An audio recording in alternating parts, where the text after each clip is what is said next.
Welcome to the Pennsylvania Trolley Museum's Zoom series, Trolleyology. My name is Kristen Fredrickson. I'm the manager of visitor experience at the Pennsylvania Trolley Museum. Thank you all again for joining us today. Welcome back to so many of you who have joined us for previous programs over the past 5+ years.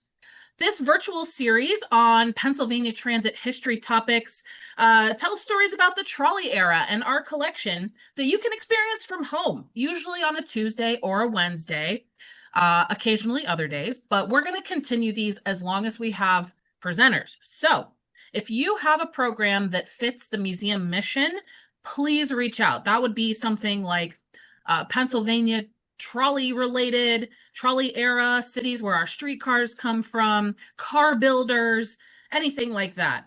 And if your program doesn't quite fit those guidelines, please reach out anyway. Right now, I only have George's presentation up, but we do have one more scheduled for October. So I'm looking for presenters for the rest of the year. And we'll have those at patrolley.org, which is our website. I'll share that in the chat box in just a few minutes. Okay, I also want to thank everybody who donated while registering for tonight's program.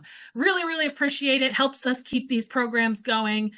We were established in 1954 as the Art and Electric Railway by a group of trolley enthusiasts called the Pittsburgh Electric Railway Club. And we opened to visitors just a few years later in 1963. And the museum is actually located along the former interurban between Pittsburgh and Washington, PA. We've got over 50 trolleys and electric railway cars now, a couple dozen of which operate-ish. And last year, we had over 48,000 visitors take the 4-mile scenic ride at the museum. And I say that, we also have a shorter trolley ride. We have an interurban ride, which is that 4-mile ride, and also a city loop, which is a little bit shorter. So anytime you visit, you get to ride 2 different cars at the museum. Okay, we do have a couple updates.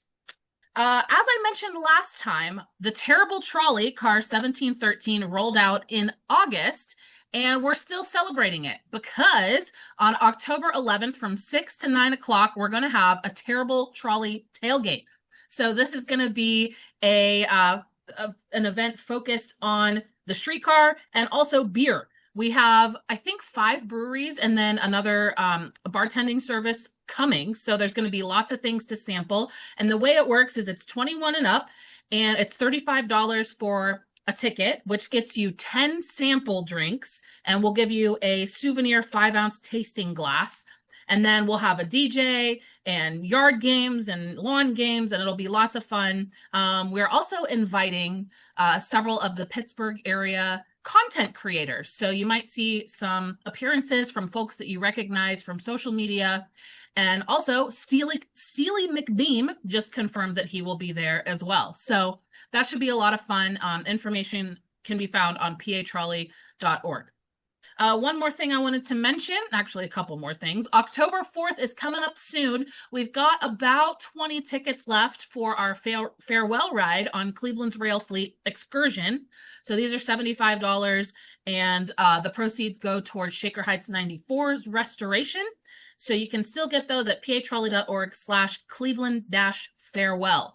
It's kind of an all-day adventure. It's up to you to get over to Cleveland, but the transit system there, the RTA, doesn't do fan trips like this very often, and a lot of the fleet is going to be retiring soon. So this is your chance to see and ride a lot of that. There's lots of photo stops planned, and we're going to visit the shop too, which is super exciting. I don't know too much about Cleveland, so I am going to learn a lot. Okay. And then we are halfway through our Free Kids Fall Edition right now. It's a 2-week period at the end of September. So this Thursday, Friday, Saturday, Sunday, kids are free at the museum. It was super busy last week, which was really exciting. And yeah, bring the kids out because they are free. And then I mentioned the fan trip, the Terrible Trolley Tailgate on October 11th. Of course, we have Magic Pumpkin Trolley, which is the first time we're calling it that. It's a kind of new experience at the museum, and that's going to be expanded again to 2 weekends. We used to do this 2 weekends, and then we introduced Trick or Trolley, which is going to be the weekend after the 18th and 19th. But we have these 2 weekends of Magic Pumpkin Trolley, October 10th to 12th and 17th to 19th. So that'll be a lot of fun. Bring your kids and grandkids out. Okay. So now we are all very excited to learn about Pittsburgh Railways from George. So I'm going to introduce him. George grew up in both Philadelphia and Scranton, developing his trolley interests at a young age in Philadelphia.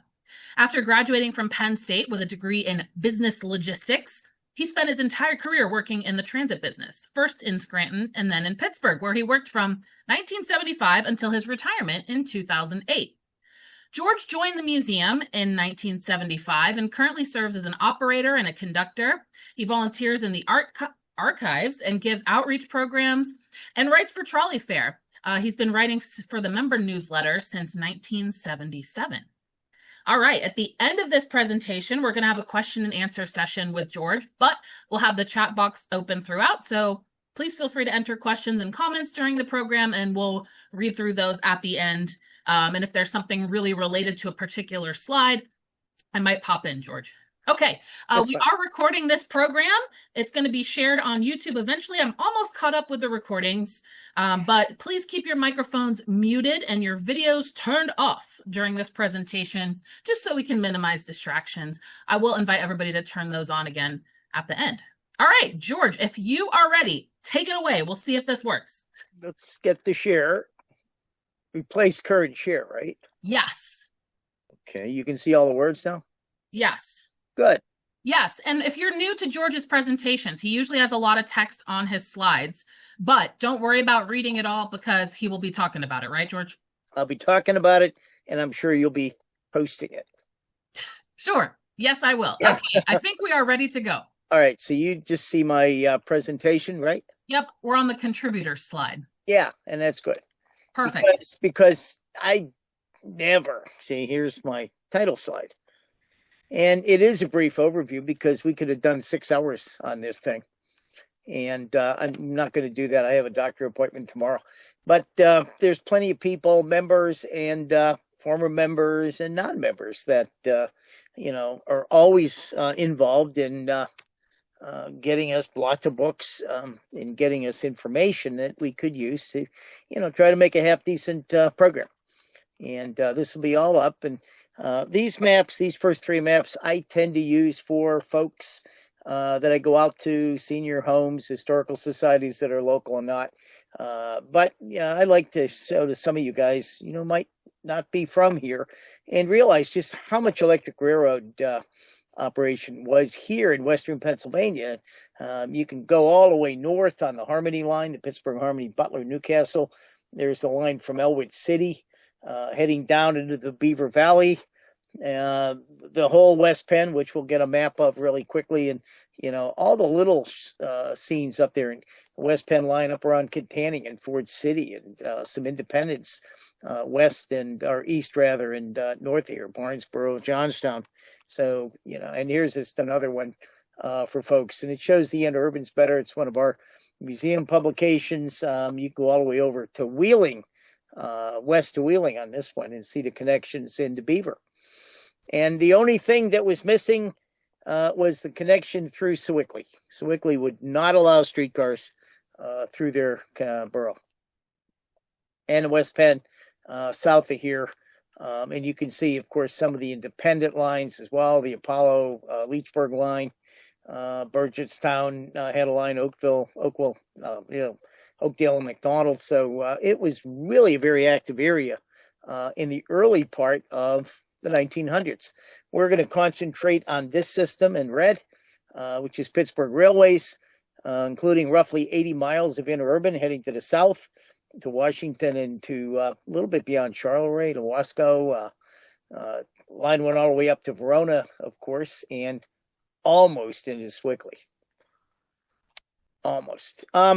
This was really a difficult, all the studies that I've seen indicates a difficult place to operate a transit system in, certainly not like Philadelphia, where street after street is parallel and very densely populated. Look at the hills in the background.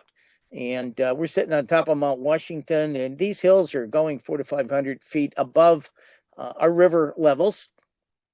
So it's very challenging because it was very difficult.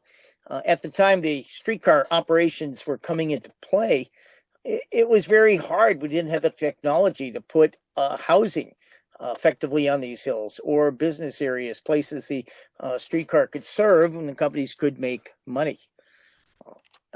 This is from the B. N. Arnold report that showed up in 1910 about Pittsburgh's difficulties. And you can see the fact that there's very few level spots. Some of the level spots were out on the east end and along the rivers, of course. This is the East Street Valley. And for those of you that are old enough, you can see my pointer. There's St. Boniface Church, which caused the highway going through there now so much grief. And there were a lot of studies, and we took a look at this thing, and, you know, land was sloping at 25% in some places.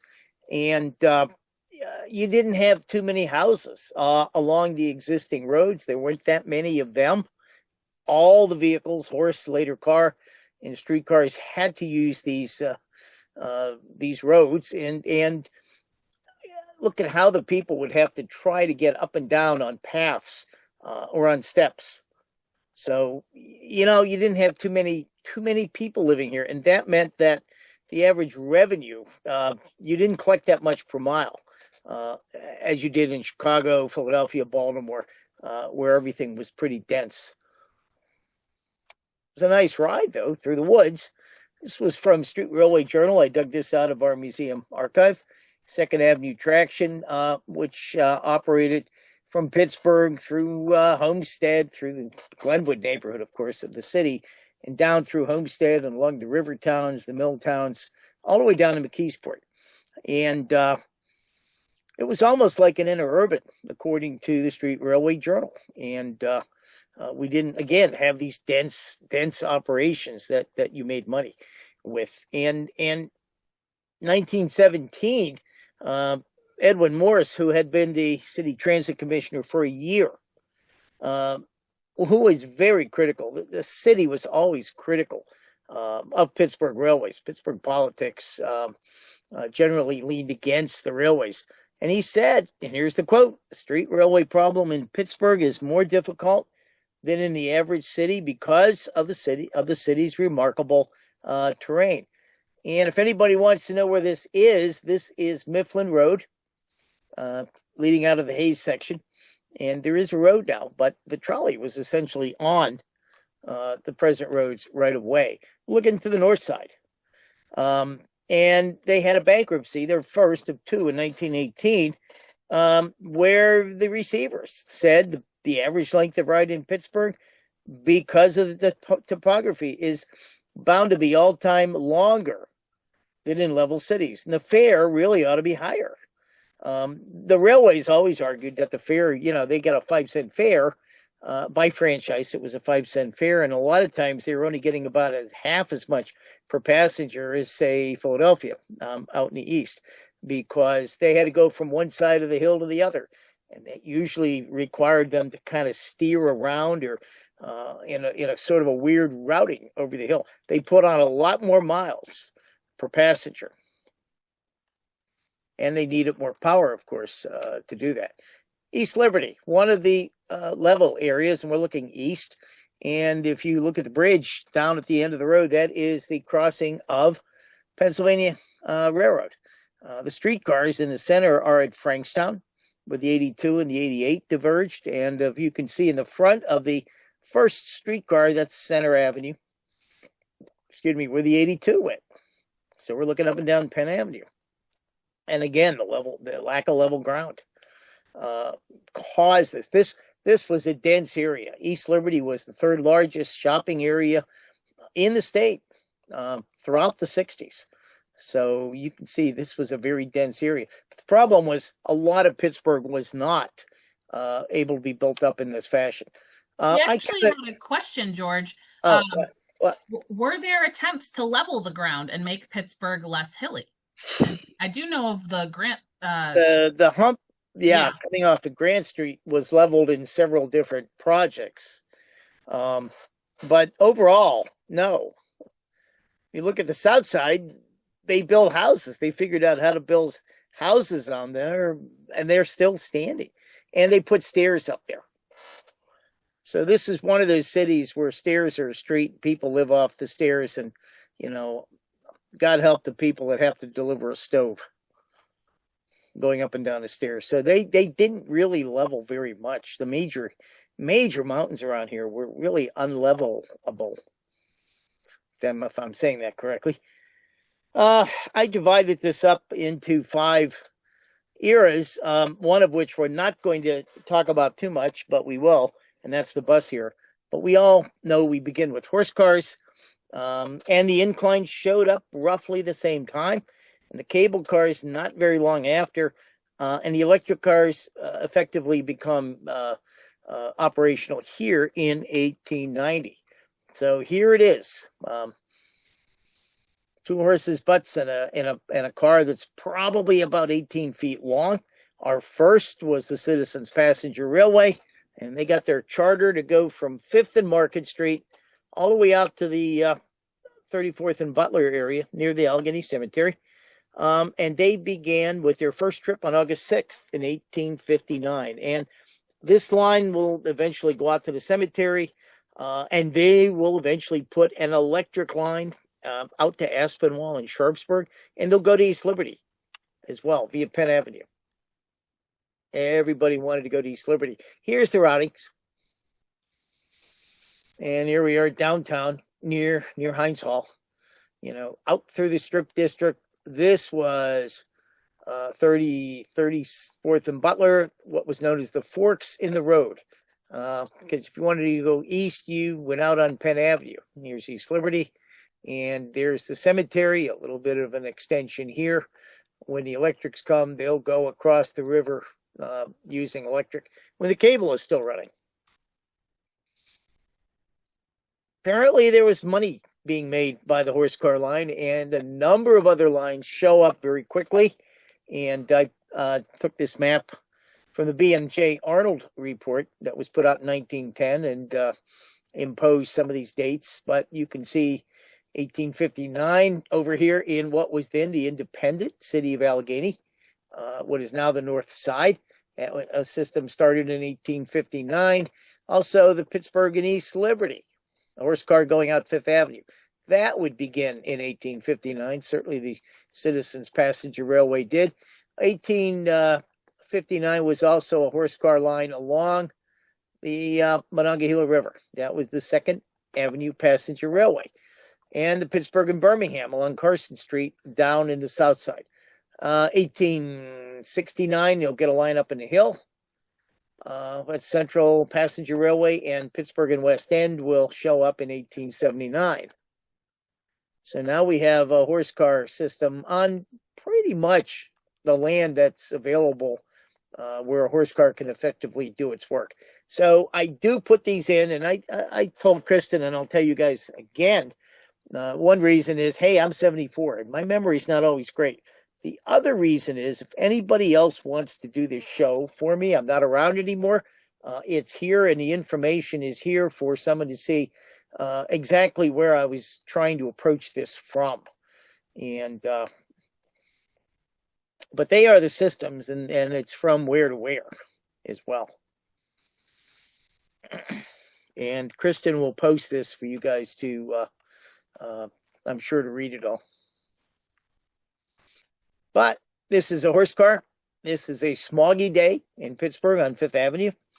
And the smog, everybody thinks, the damn steel mills. But a lot of it was because railroads, steamship companies, and the people living in these houses all burned bituminous coal. And unlike the coal I had in Scranton, there was a lot of smoke. And this is where a lot of the smoke comes from that gives Pittsburgh its Smoky City name. Here's the 6th Street Bridge, the first. There was another one, and the present one now. But it was a toll bridge, and the toll house is shown over here on the right. And horse cars are coming from the north side, from Allegheny. And you can see the hills through smoke. Inclines, yes. And I know, Kristen, it's coming. I'm trying to work on an incline show. Don't say anything. But we had over, I knew you were going to laugh. We had over a period of time 17 inclines, which are mostly shown in blue, except for the two off to the left in Bellevue and McKees Rocks. And they did not all operate at the same time. In fact, I don't know that they're all shown here. The one I've never seen a picture of is this little one here, which went from the base of the 10th Street Bridge, roughly where the steps are to Duquesne University. Believe it or not, there was an incline there. Some of them over here. So most of them shown here are on Mount Washington. People would live up on the relatively cleaner hill and be able to be close enough to work to not have a long trip. And before you had the inclines, you had this, and it was known as the Indian Steps. And don't forget, this is an 1880s name for them, so I don't think there was anybody there that was trying to make fun of our indigenous neighbors. But this was, can you imagine walking these stairs after a 12-hour day in a factory? No wonder they wanted an incline. And roughly where the Duquesne incline is today. If I'm looking across the Smithfield Street Bridge, after the second lower or downstream side has been added, I'm seeing a variety of inclines. And here's the Mon. Over on the left, you have two inclines. There was the passenger incline and the freight incline. The stacks above the incline station are opposite across the street from the station. It was a steam-powered incline at one time. In 1935, it became electrically powered. Over on the left is the Castle Shannon incline, operated by the Pittsburgh and Castle Shannon Railroad. There was an incline in the back of that, take you down to Warrington Avenue. You can see the remains of the freight incline there as well, to the right of the passenger incline. That went up just about to a mine up there. It was the Belts Hoover mine, and the trains came through with their coal, and they took it down to Carson Street. I'm told they sold it on a platform, Peanut League Station, of course, there. Here's one of the more famous pictures, the Knoxville incline, which opened about 1890 and closed roughly 1960. It had one of two inclines with a bend in it. I've actually walked that street. No homes on it today, but boy, is that a steep street. There's a mining incline right up above the passenger car, and the big incline above that, Mount Oliver incline, which closed about 1952. Here's the station. So the passenger car is going down the hill on what is today Arlington Avenue. At that point, trying to think the other name. Well, that was Brownsville Road that went all the way down to Carson Street. And there's Arlington Avenue off to the right. And that street is Brownsville Road, right to the right of the station. And we'll mention that in a little bit. So another shot of that. And people that aren't from this area, they go like, whoa, look at that. You know, slightly different angle, a better view of the smoky south side. And you can see their wagons were on that. They can be pulled up there as well.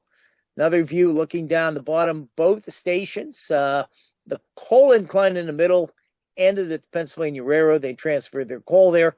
On the left is the Knoxville Incline Station. You can see the bend. On the right is the Mount Oliver Station, only a block apart. Then you wandered over 3 blocks to Carson Street. You got yourself a streetcar. There's the Mount Oliver.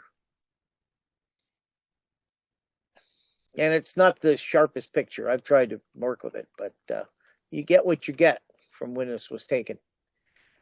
Here's the one that spanned the Pennsylvania Railroad. It's called the Penn Incline. Went from about 17th and Liberty Avenue up to the top of Heron Hill.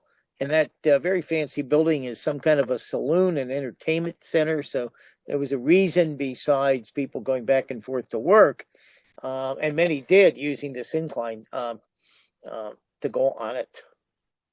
I think I had another shot of it there. That's taken obviously from the Pennsylvania Railroad terminal. There's a brand new or fairly new Bigelow Boulevard. I think that's about 1906, if I'm not mistaken. There's Nunnery Hill. And if you look to the left, the Nunnery Hill incline was the second incline to have a bend in it. And the bottom of that is at Federal Street in Henderson, where the Fine View Trolley turned up.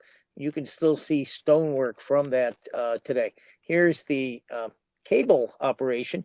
1888 to 1896, we had cables. We had 3 different cable lines, including over on the left, the Citizens, which I remember reading somewhere, and during rush hour could run 1 car a minute on their incline. There's the Central Traction up in the hill, and that's converted now from horse to an incline. Fifth Avenue.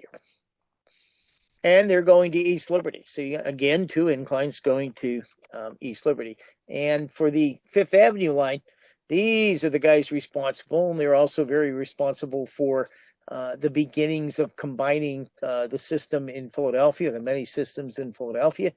Peter Errol Brown Widener, whose son would go down on the Titanic, made a lot of money selling meat, sheep meat, to the Union Army during the Civil War.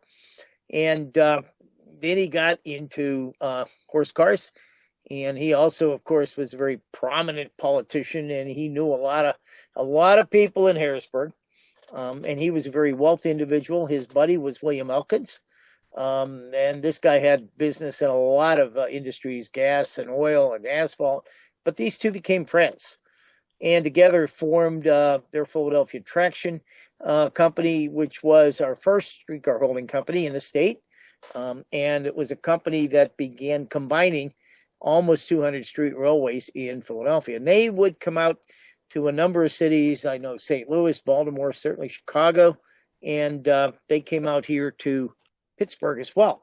And Widener had been involved in cable traction in Philadelphia. And so in 1887, these 2 guys came out here.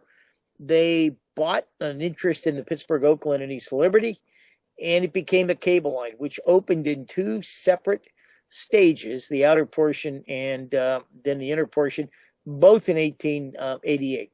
And I know the trip was almost 2 hours out to East Liberty, and they reduced that to 30 minutes. So cable was pretty neat. There's Citizens down near Heinz Hall today, Penn Avenue, around 6th Street. And that's their cable cars beginning in 1889 and running all the way to the middle of 1897. We're looking up Fifth Avenue again. The Pittsburgh Traction Company was the cable operation, is what they named it. And Pittsburgh Traction had this wonderful little turn on a very tight turn, actually, in the middle of Liberty Avenue and Market Street and Fifth Avenue. A whole cable operation cost to convert $1.4 or so million. There's the S-turn going up to Fifth Avenue, and if you're local, St. Agnes Church used to be back there in the back next to the house that was there. That some of that hill was leveled, Kristen, to put the church in and a number of other buildings. And this is going on, and there's already some early experimentation is electric, and I think some of us have seen these pictures. The Pittsburgh, Knoxville, and St. Clair went from 13th and Carson on a huge trestle all the way up to Browsville Road in Pius, and that church that's through the fog, you can see it through the fog, is still there, no longer a church. It is apartments, and they go up this with sprockets. Was such a steep climb, and certainly up Browsville Road, that they had a locomotive pulling a car, and it had gears, and it was using the sprockets to pull itself up. Some German church buildings over on the left, and there's the church that's still there. And then you'll go up Browsville Road. You can see the gear between the wheels very clearly here.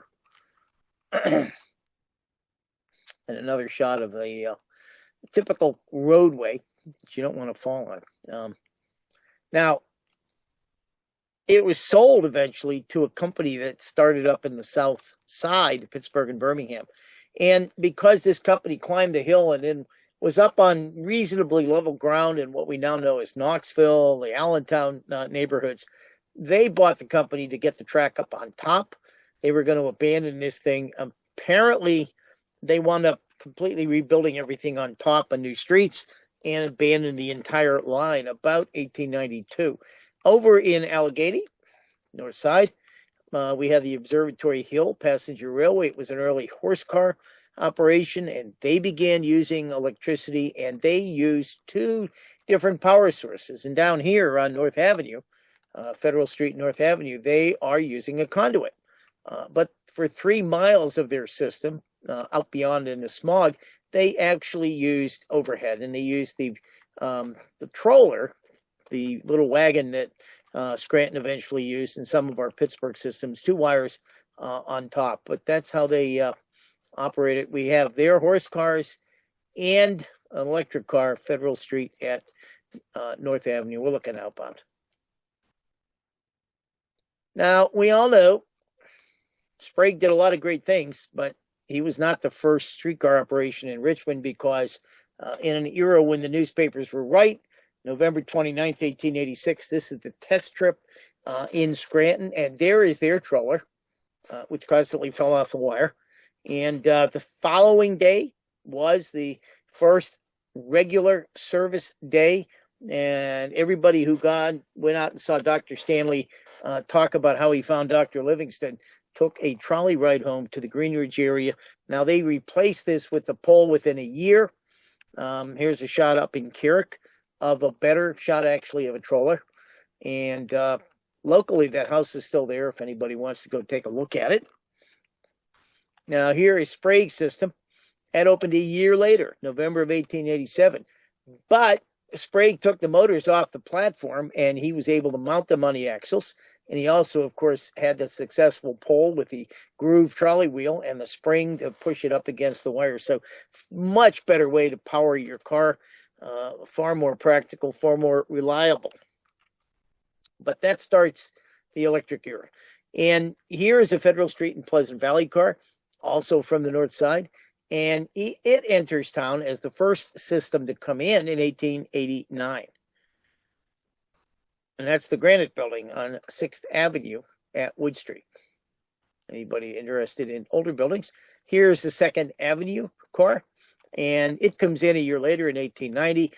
It's starting to electrify as well out there. And so here is, and I don't know if I used all the right colors, but it says 1881. And orange are the cable roads, and we could clearly see them. Here we are up the hill, and here's the Widener Elkins line going out here. The green are all the electric operations, and there are plenty of them. By 1891, I will change that. Bad typing. And there's a few horse operations, sort of red. They're over here in the West End. Here's the one down Sarah Street in the south side. Certainly not too many of them by 1891. And this is a really profitable era for all these independent companies that are sprouting up. The per capita revenue is constantly increasing. Net earnings, in fact, and we'll talk about what are guaranteed rentals and fixed charges. We'll talk about them. But they thought that the amount of money that was coming in every year would definitely be able to pay all of the stock and bond interest, the funded debt. It was like a gold mine. And so constant franchises were coming in. The city would issue franchises on parallel streets of all places. And they would start competing with each other. This is looking at what is now Gimbel's, with the Ellsworth car on 6th Avenue and the other cars on Smithfield Street. And there's 4 different systems represented here, about 194 companies, and the mileage is increasing at this point about 50 miles a year, new track miles. Each of these companies would charge a separate fare. They did not issue transfers, and that was a constant source of grief, and the public was constantly screaming about this. We're looking on 5th Avenue now, down 5th Avenue at Smithfield. So Jenkins Arcade eventually would be way in the back as you get to Liberty Avenue. Well, we know these today as a recession, but in 1890, or 1880 or 70, they were known as panics. And the Panic of 1893 and 4 was very bad. It included a depression in 93. It was another one in 1896. And the ridership starts to drop. And it pretty much dashes the hope of success. The earnings are going down. But like so many other times, the expenses, the fixed charges associated with operating a streetcar line do not go down. And these parallel lines are just, keep rate cutting, terrible rate cutting, disastrous. And the deficits were starting to spring up. And the competition was not very good. I mean, the legislature doled out, we'll talk about this, they wanted to see competition, but it doesn't work in a public utility. And the properties, there were at this point 152 separate properties running cars, start to recognize that there's a lot of redundant property here, that these parallel systems are not working out. The smaller systems in some cases begin to combine into smaller ones. And the only way to do this is for one company to lease one or several other companies. And they are going to guarantee stock payments or rental payments for utilizing these companies, because, as we'll find out later, the companies have perpetual franchises. Here we are in 2nd Avenue. We're down by the car house. And here's why we're leasing, because the General Assembly does a lot of stupid things over the years. And one of them is that they wanted competition. And they were allowed until the Constitution of 1874 the ability to dole out franchises. And some of these franchises allowed you to do anything but print money. So they said competition is good. Economic law says, no, it doesn't work. Here we are in 6th Avenue, at Wood Street, of all places. And there we are, the Constitution. Now, the problem with the legislature when the Constitution was passed is, and this went on until 1889, there was absolutely no legal way for a company to combine by buying another company. You couldn't incorporate a new company. That did not exist until 1889. Again, then, leasing would become the only legal way to form bigger companies. So we're down here in the West End, and that's the Pittsburgh, Chartiers, and Youghiogheny crossing down on Chartiers Avenue. And I just put this in here to give you a good idea of what things were. I love the way people dress on what may be a hot day. Now let's look at the cable cars running down 5th Avenue. And what would happen is, I'm going to purchase, I'm going to buy somebody's, 3 of you guys out there, I'm going to buy the voting stock. I'm going to assume all of your debts. You are now underliers. You're the original companies. You're the ones that have the franchise. And, I may not be able to buy all your stock, but what I'll do is lease your company and guarantee you rent. There'll be guaranteed dividends on the stock. I'll probably pay your taxes. I'm going to have to pay all the maintenance, car licenses. At some point, the city had charged Pittsburgh Railways a license fee for each car that was operated. And, the consolidations were never amortized.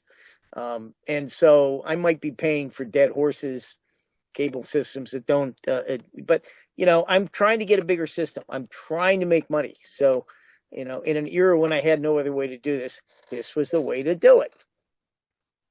Times were good, times were bad, didn't matter.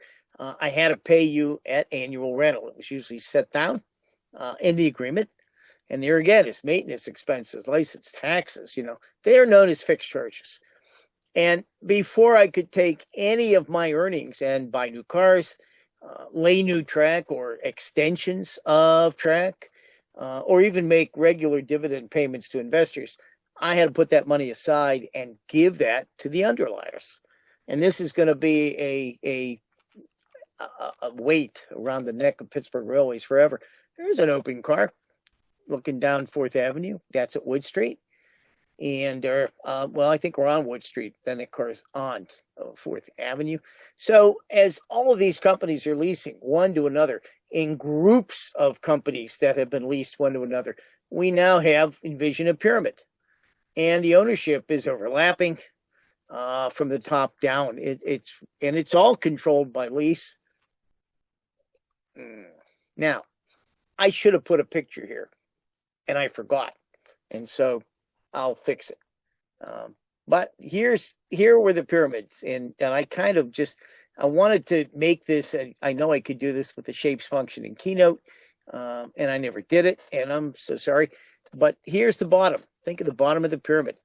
They're the passenger railways, the electric railways, the original owners, and what we referred to as the underliers. And these are the guys, these are the families and the individuals that owned the franchises.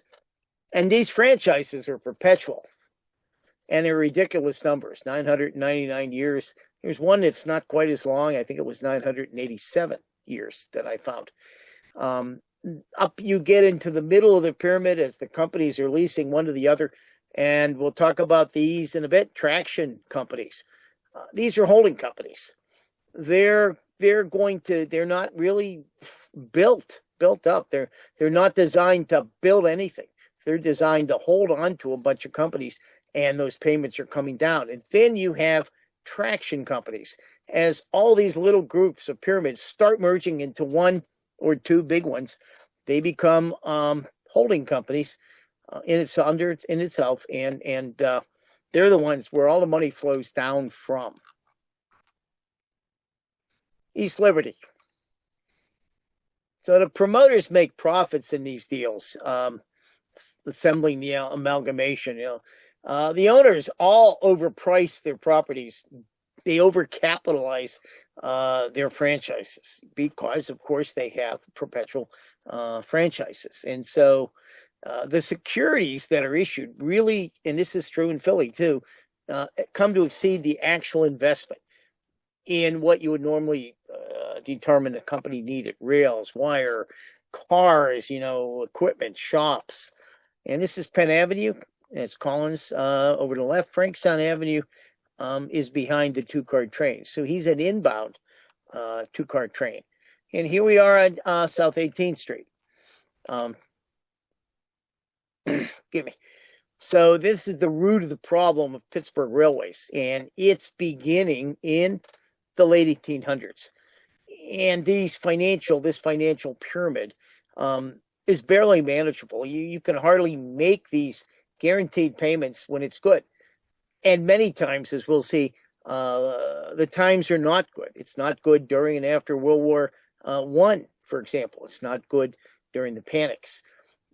Exactly where this is, I haven't gone out to see, but it's obvious there's track work going on because they're really bored and they're waiting, and you can see the shoe fly right over here to the left. You ever wonder why your car is late? Well, here's one good reason. Where we'll talk about Philadelphia Company. It's another level. PRC, of course, is Pittsburgh Railways. And these two levels, the top levels, Pittsburgh Railways, get all the water issues of the underliers. And these agreements will not finally be destroyed until 1950, or eliminated, I guess you could say. Here's the Pennsylvania Railroad Station in an outbound car on Federal Street over near what is now Allegheny Center. But that's really the root cause. The company was entirely overcapitalized to excessive payments to cover dividend on too much stock that had been issued, and the interest on too many bonds that had also been issued. And they have to explain this. The receivers have to explain this to the Federal Electric Railway Commission, who's holding hearings after World War I on how to better operate streetcar systems and railroads, since the feds had literally destroyed both during the war. And they were blaming on the overcapitalization on Pittsburgh's railways inability to really make its payments, buy new equipment in time. just operate with profit. Now, Widener and Elkins again, and we might have seen this on my Philadelphia show a number of years ago, and they're very influential, of course, in Philadelphia, very influential in Harrisburg. They're good friends of Senator Quay from the Beaver Valley, and they go into Philadelphia, and they're going to get the first laws passed for the incorporation of what are known as motor traction companies. And these are the companies that are designed not to build a thing. They're only designed to get a hold of as many existing street railways by lease as possible. Here we are downtown. And you'd never know today that you're looking at east on Liberty Avenue at 6th Street at the Heinz Hall Park. It's a very rough town back in those days. It was in 1887 that this act was passed, and it gave these traction motor companies huge powers. And I'm going to read that, but they can invest their funds in the purchase of stocks and bonds of any corporation whose works, railway motors, or other property are leased, operated, or constructed by it. It could lease the property and franchises of any passenger railway company that they might want to operate. And then they could operate them. And in Philly, where these laws first went into effect, it incensed the heck out of people. And John Wanamaker, in fact, was leading the charge, Wanamaker's department store. And so they go back to Harrisburg, these two guys, and they get 3 more bills passed because they want to make sure that everything they've done or are going to do are legal. And so now they can pretty much do anything they want. They can enter into contracts for the sale, lease, or operation of anything. They could sell or lease all or part of their property or franchises, and then operate lines as a general system, design new lines.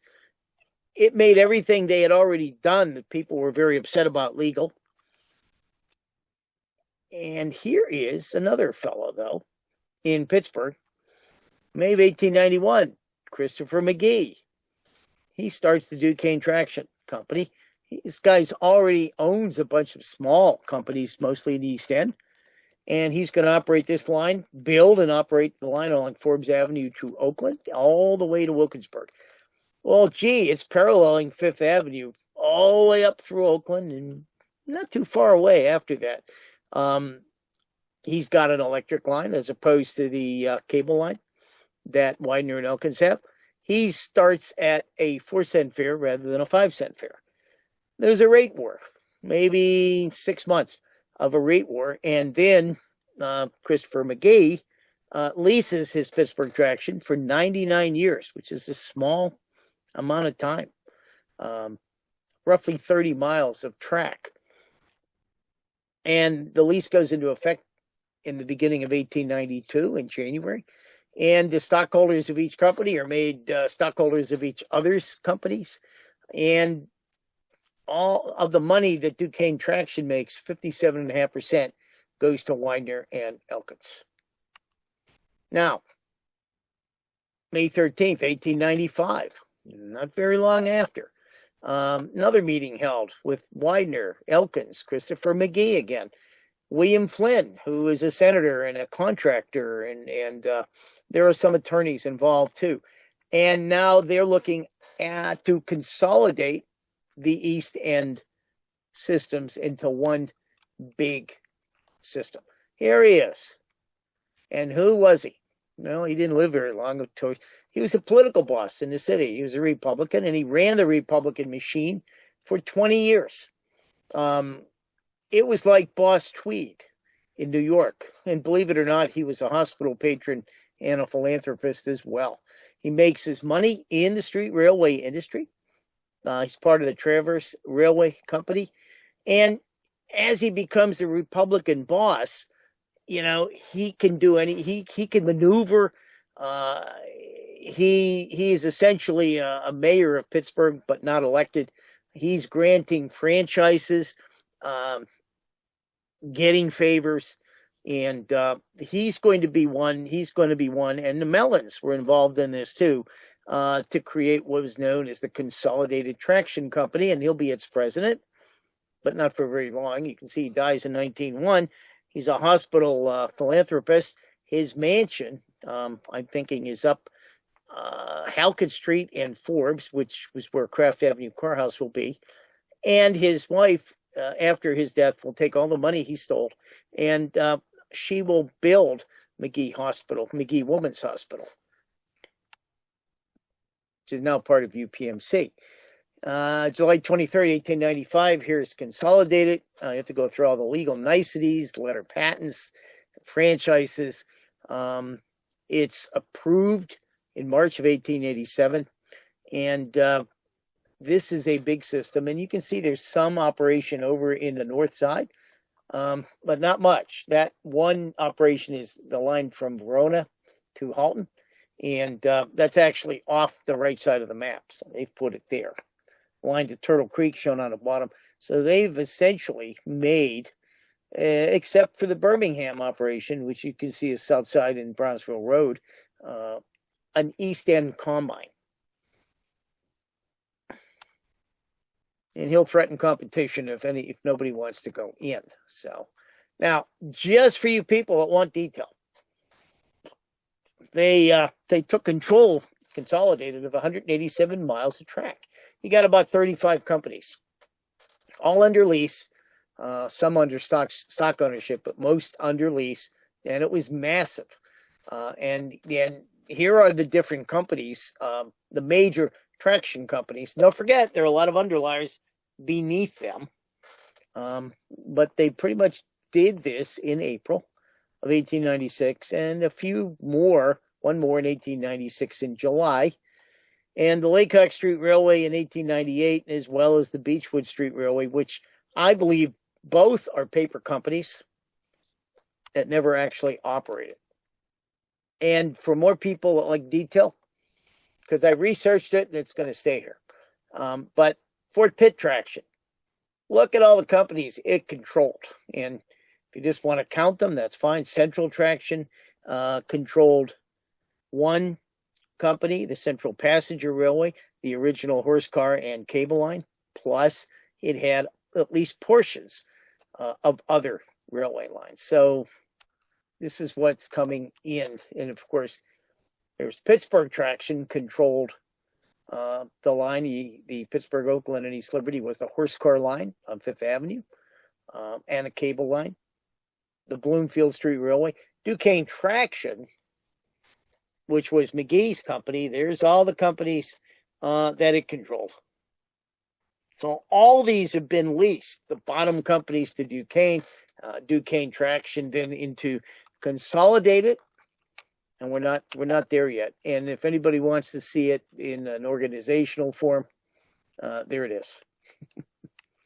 Including the Monongahela Street Railway, which was the Mellon system down in the Mon Valley. Suburban was Carrick. The Braddock Bridge Company built the Rankin Bridge. We all know who this guy is.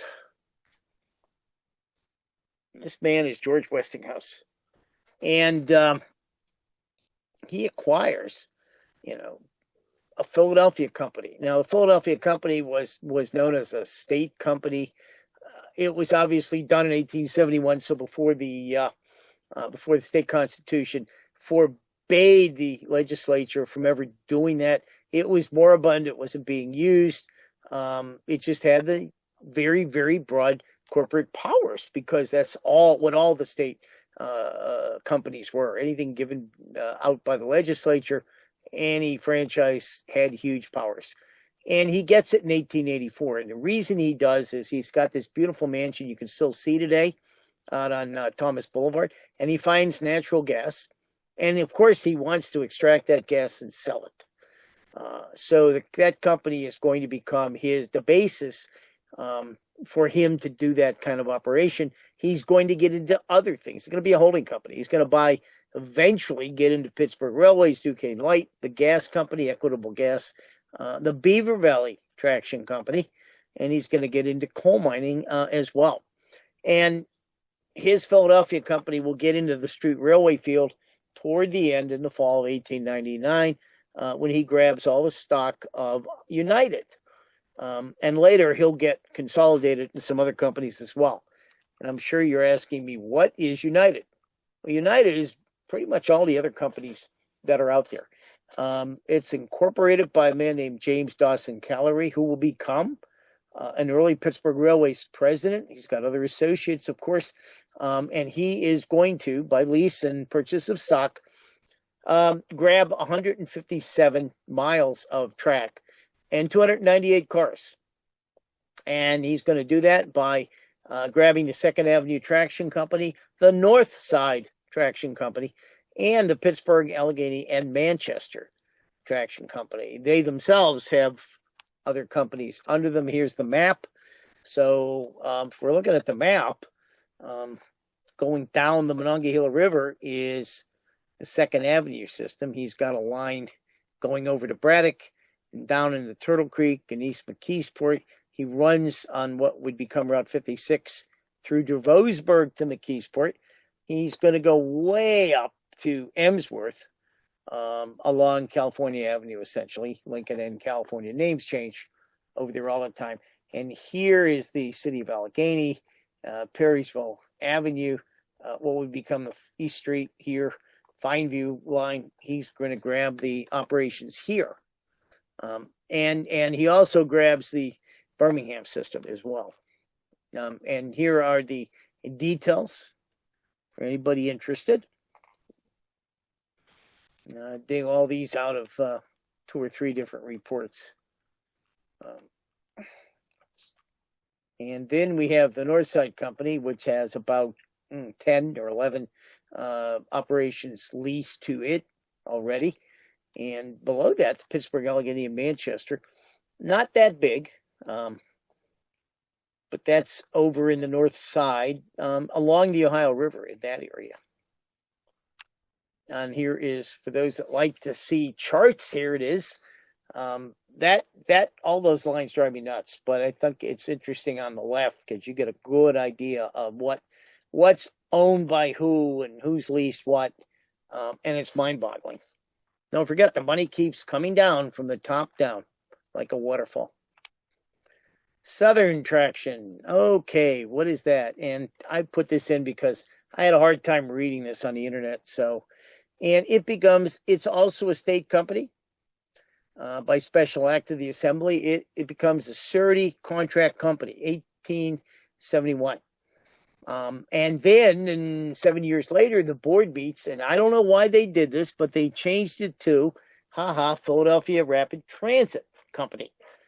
Then you go all the way down to 1892, and this company, which isn't operating streetcars at this point, that company doesn't exist in Philadelphia, is sold, reorganized, and it becomes, again, the surety contract company. And then in 1894, they get their letters patent, change their name in 1897 to the Union Surety Company, and then, because apparently they're into the West End operations now, in 1900, October, they will change their name to Southern Traction Company, and because they've grabbed the West End Traction. And the West End Traction is another combination of companies that they have leased. You can see them there. The West End Traction Company is a combination of companies that have been leased by West End Traction. So is the Pittsburgh and West End. And then on October, Southern Traction Company gets the titles to West End Traction and there's the 895 years. So not 999. So all these deals are going on. Here's the detail of West End. And they have leased 49 miles of track, including, looks like 10 or 12 systems. They also, believe it or not, own 229 shares of stock in what's known as the Coriopolis and Neville Island Bridge Company. Because these street railways, in many cases, had to cross their obstacles by building bridges. Here is the historical map. Much of it is over here in the Crafton area, Heidelberg. Scott Township is here. It'll become some other areas later. One line running all the way up Island Avenue, Neville Island, and all the way down. Eventually that line will go to Sewickley. And then here's the big thing. Okay, here's how does Pittsburgh Railway show up, I guess. Philadelphia Company enters the Street Railway Field in October of 1890, grabs United. Later, it absorbs Consolidated and a couple of other local systems. And of course, we said October 1, 1900, Southern Traction was chartered to grab the lines of the West End. That was 49 miles. The actual, I guess, was 48.8. In September of 1901, Consolidated and Southern Traction were both transferred to Philadelphia Company, so a layer up above. $30 million transaction. And now Philadelphia becomes a parent company and controls literally everything traction interest in Allegheny County. So we move on to December. And the Mellons again are backing some of this. And the almost the end of December, the Surety Contract Company, they'll change the name of Southern Traction to Pittsburgh Railways. So it assumes that name the end of the year, December 30th. The next day, they file the certificate of change, and on January 1, United Traction acquires by lease all property of the Pittsburgh and Birmingham Traction. So that's a big operation down in the South Side. Now, you don't have to read any of this, but just to show you, if you want to, glance at it. And this is what's granted by the legislature, by the assembly, normally before the Constitution of 1874 prohibits this. And if you look at all of this, it's mind-blowing. Essentially, you could do anything but print money. It did not give you the right to print money. So on January 1, 1902, Pittsburgh Railways assumed control as an operating company. Southern changed its name, and they were controlled by the Philadelphia Company, except Beaver Valley Traction would become part of Philadelphia Company, but would never become part of Pittsburgh Railways. You have roughly a 400-mile system, and the earnings of that company are $6,758,000. So they carried a lot of people. Port Authority would be Pittsburgh Regional. Would be really jealous because they carried 178 million and some people at that point. Now, someday I'm going to find this map again and get a better map of it. It's very big. But if you got into it real close, you would see all of the different companies. They were all put in there in different colors, in different symbols, shown as of about 1917, when obviously the bankruptcy was starting to come to fruition. So that is Pittsburgh Railways at that point. And there's like 152 or 3 different companies. It's mind-boggling to try to count. Anybody know where this is? I'd really like to know. I've seen this as a moving target, this number. 1903, they have 1,641 cars. I've seen other numbers listed by other researchers. They only have 120 double truck cars. They have over 700 open cars, and they have trailers. The car houses are small. They have 16 of them, and there's the 400 miles of track. And the track is not very good. And here's some of it for you to peruse. This is down, I believe, at Pitcairn. And first year, 164 million. Some of these ridership figures, again, looking at newspapers or this report or that report, they can be different, but still a heck of a lot. It was 13% increase over the combined ridership carried by the separate companies before the consolidation. And my friend, I'm trying to remember if Tom Castriel had this postcard. My friend Tom passed away in July and had been very helpful to me in the programs that I've been doing. Want another layer of control? Here it is. In 1906, the United Railways Investment Company grabs 73% roughly of the standing stock of the Philadelphia Company. That was incorporated in New Jersey in 1902, and it held all the common and preferred stock of the United Railroads of San Francisco. And whatever the Stanislaus Electric Power Company is, and these companies were purchasing railways in many cases to buy up the power systems and make even bigger power systems, they own that too. We're looking at the line going up to Oakmont and Verona. This was part of the new 34 miles of track they added in 1903. They went up north to Bellevue and Westview, and this was going north on the east side of the Allegheny River. And this was, I believe, Sandy Creek, the trestle over Sandy Creek, which is now there's no trestle, but there is a road here where the railroad was. If you look real careful in that picture, you will see a railroad. Now, there were a few systems that weren't grabbed at that point. One was the Homestead and Mifflin, which would become Route 65, leaving Homestead and heading up to Munhall, Interboro Avenue. That was independent till about 1929 or 30, roughly when the Depression was. And there was that little line that we would look at later in Route 29, maybe, the Thornburg line that left Crafted and went out to the Pennsylvania Railroad, Thornburg. They remained independent, but for all intents and purposes, the rest of street railway operation was a monopoly.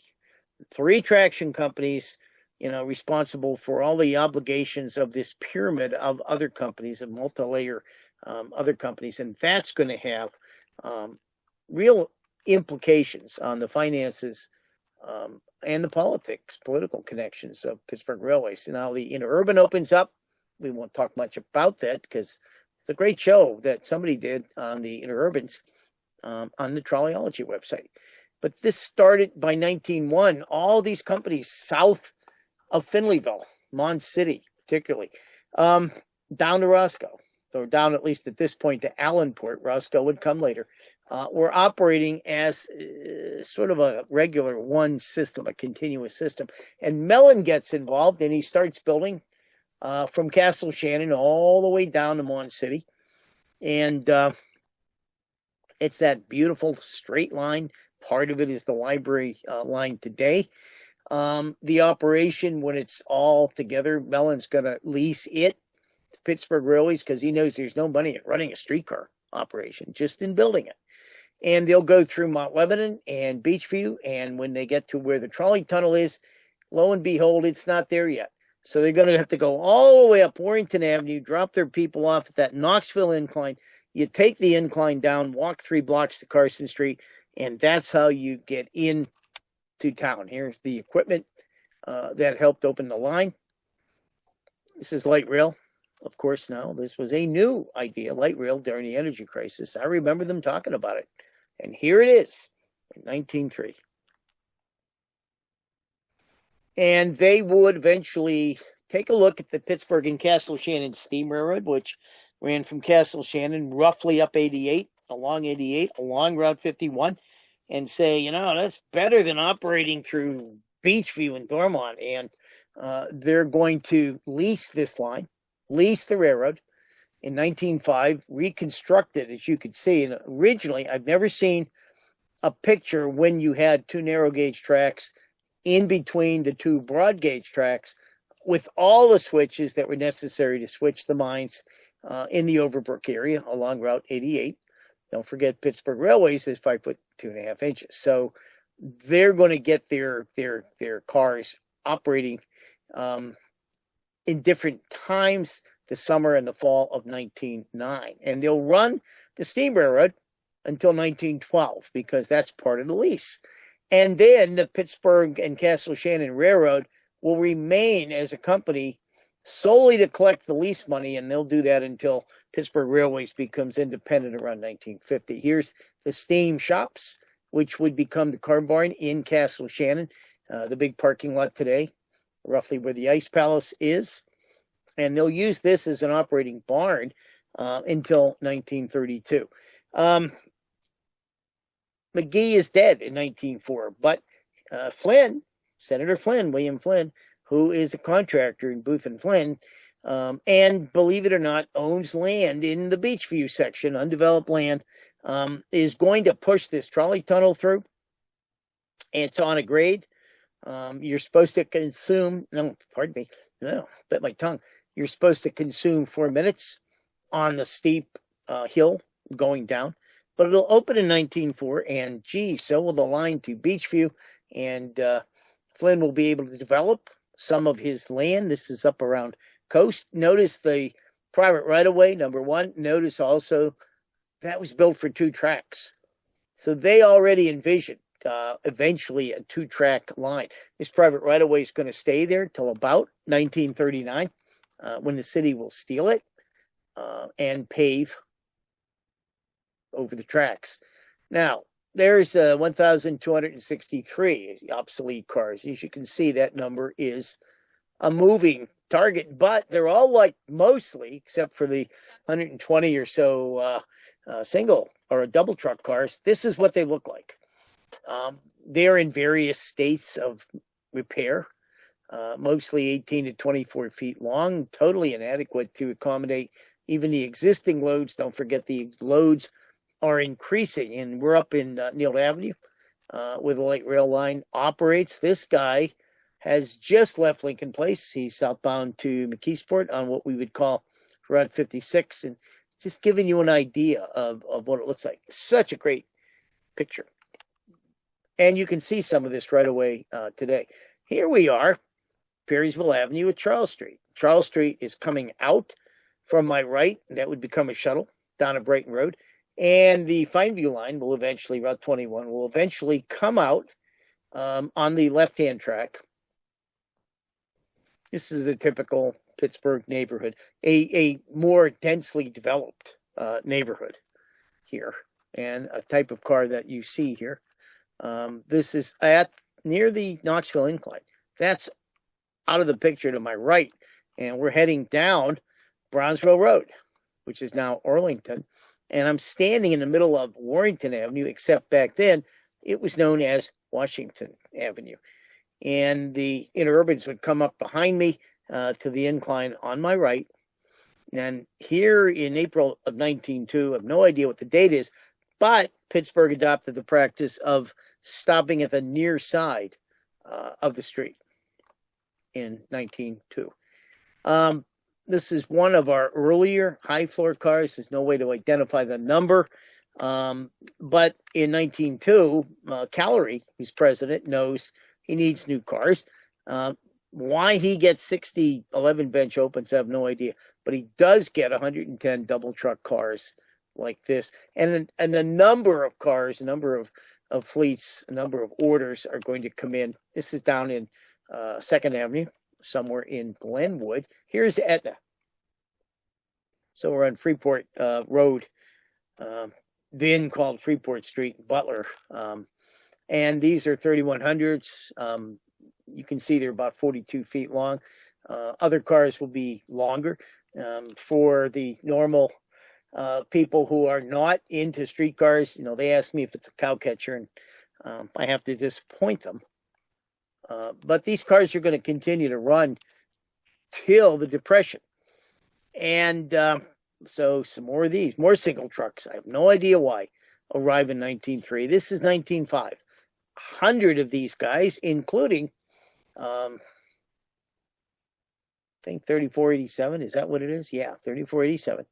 And these two guys are merely posing in front. This is the two man in a streetcar picture we're all used to. I'm sure neither the guys or the trolley would realize that it was going to be around in 2025 begging for restoration.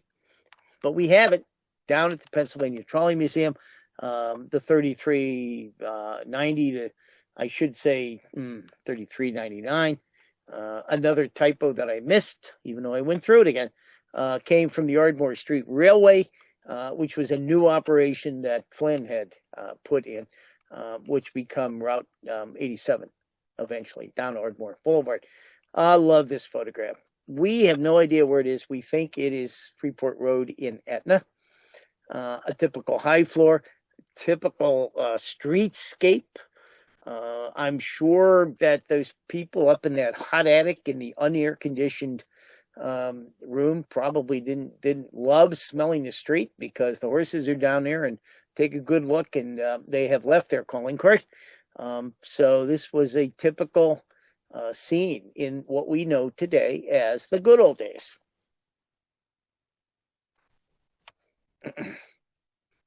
Now, when I came to Pittsburgh in 1975, my dad had always taken me down to Philadelphia to learn how to drive. I had no idea I still don't know, in fact, what the heck is wrong with the drivers today. But I discovered this picture, and the lineup of cars is probably photographed during the leveling of the hump, Grants Hill. And take a look at these guys driving totally on the wrong side of the road. And I understood now that bad driving skills go far back in Pittsburgh. Here we are coming up the ramp to the Point Bridge, another high floor, and he's pulling a trailer, and the trailer is one of these obsolete four-wheel cars that probably should have been scrapped, except there really is no way to do that. They don't have enough equipment.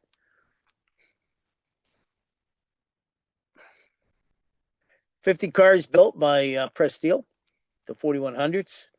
And this is when the Boulevard of the Allies ended at Forbes Avenue. It goes a lot farther now. And you can see the trailer. That's a low floor trailer being pulled. So this picture is taken sometime after 1910. And you guys know why it's called a high floor. But a lot of my other people don't. When I go out to a senior center, they have no idea why we call it a high floor. And here it is. That's a high step trying to clear the ground. Very difficult for the women that had the long dresses. They were the ones that carried all the packages generally. They had the kids downtown if they couldn't find a person like grandma to do anything with them. So, it was very difficult for the women, but dangerous for everybody getting on and off these steps. We did, like New York City, have double decks. And here's our first double deck, and it was a trailer. I understand they used 3 different open cars to put this together. That's an Interurban, probably a 3600, that is pulling the car. And it operated on August 4th, 1912. And they used this open car for a bunch of the ball games over at Forbes Field. And they decided to build a few more. And 601 to 605 were delivered by P&LE Railroad on flat cars, unloaded at Station Square. And they ran until 1924. They could use them on 73, Highland, and 2 loop lines that went around from the Strip through Bloomfield and Oakland back in the city, 72 and 82. Everything else had clearance issues. The city hated these things, but they really packed them in, 110 people on both floors. And I remember finding this in an antique store. I walked in one day and said, "You have any trolley stuff?" And they pulled this out. So I have the original. And here is the inside from the, I believe, Street Railway Journal. And it looks pretty dangerous. Narrow steps, no hand railings, going up essentially a big box with people staring at each other. The city hated these things, and they always tried to condemn them. They finally did, and they went away in 1924. Now, here's a high floor, and here is the first low floors. And first low floors were trailers. They were unmotorized trailers. They were set up to be light cars, and I think P.N. Jones, Pearl N. Jones, helped develop these, and they had small wheels. I think the wheels were less than 24 inches. Nothing was underneath the car. You could keep the car low. So in this car, they also had the floors by the doors going down, and then having a lower step. You can see it's a much lower step to get on and off. And Trolleys carried a ton of people. All they had were seats around the sides, so you did stare at each other. But certainly better than the 4-wheel trailers they had been using. They find they load fast. They find there's fewer injuries, so people are not getting on and off and falling or tripping in some way as they're doing on the high floor cars. So women love these cars, and we have some letters in the archives that show that they would like these cars to be motorized. I've been told the trailers were already loaded and they were still trying to get people on the front. And people tried to get on the trailers more comfortable than the high floor cars. Here's the inside, a big box, but you could pack them in, as you could see. The difference in the wheels, they called the motors on the left baby motors, and P.N. Jones had gone to Westinghouse, asked for a small motor. The standard motor over on the right, was what existed, and they did develop a motor in 2 years. In 1912, they came out with some motors which were installed on these trucks on 4 different trailers, and the trailers were run around as an experiment, and they were successful. And so the first of many fleets of these low floor cars will show up in 1914. Here they are. There's gimbals. Looking down 6th. So that's the Pittsburgh Regional Transit headquarters today. And they would continue to build these until 27. Quick question about the trailers, George, from Bob. Oh, yeah, Wright. yeah. Do you know if they were powered as far as lights and heat? He says Philadelphia had trailers that had neither, and smoking was permitted on them, unlike on other cars. Well, I don't know. I honestly don't see, I don't see any lights here. I don't think so. On the other hand, probably, I'm surmising by the time it got dark, they would be, and even in the middle of the day, they would be detaching them. Up in Ben Avon, there was a trailer yard where the Route 6 turned, and they would just disconnect the trailers and leave them there for the day, and then take them back up in rush hour. So you don't see, I don't see anything that's going to be a good question now. And the question, I'm going to have to probably go into Street Railway Journal and take a look. To the library. To the library, yeah. Well, that's down in our archives. We have them. Yep, yeah. I love this picture, and certainly it's probably in the 1920s.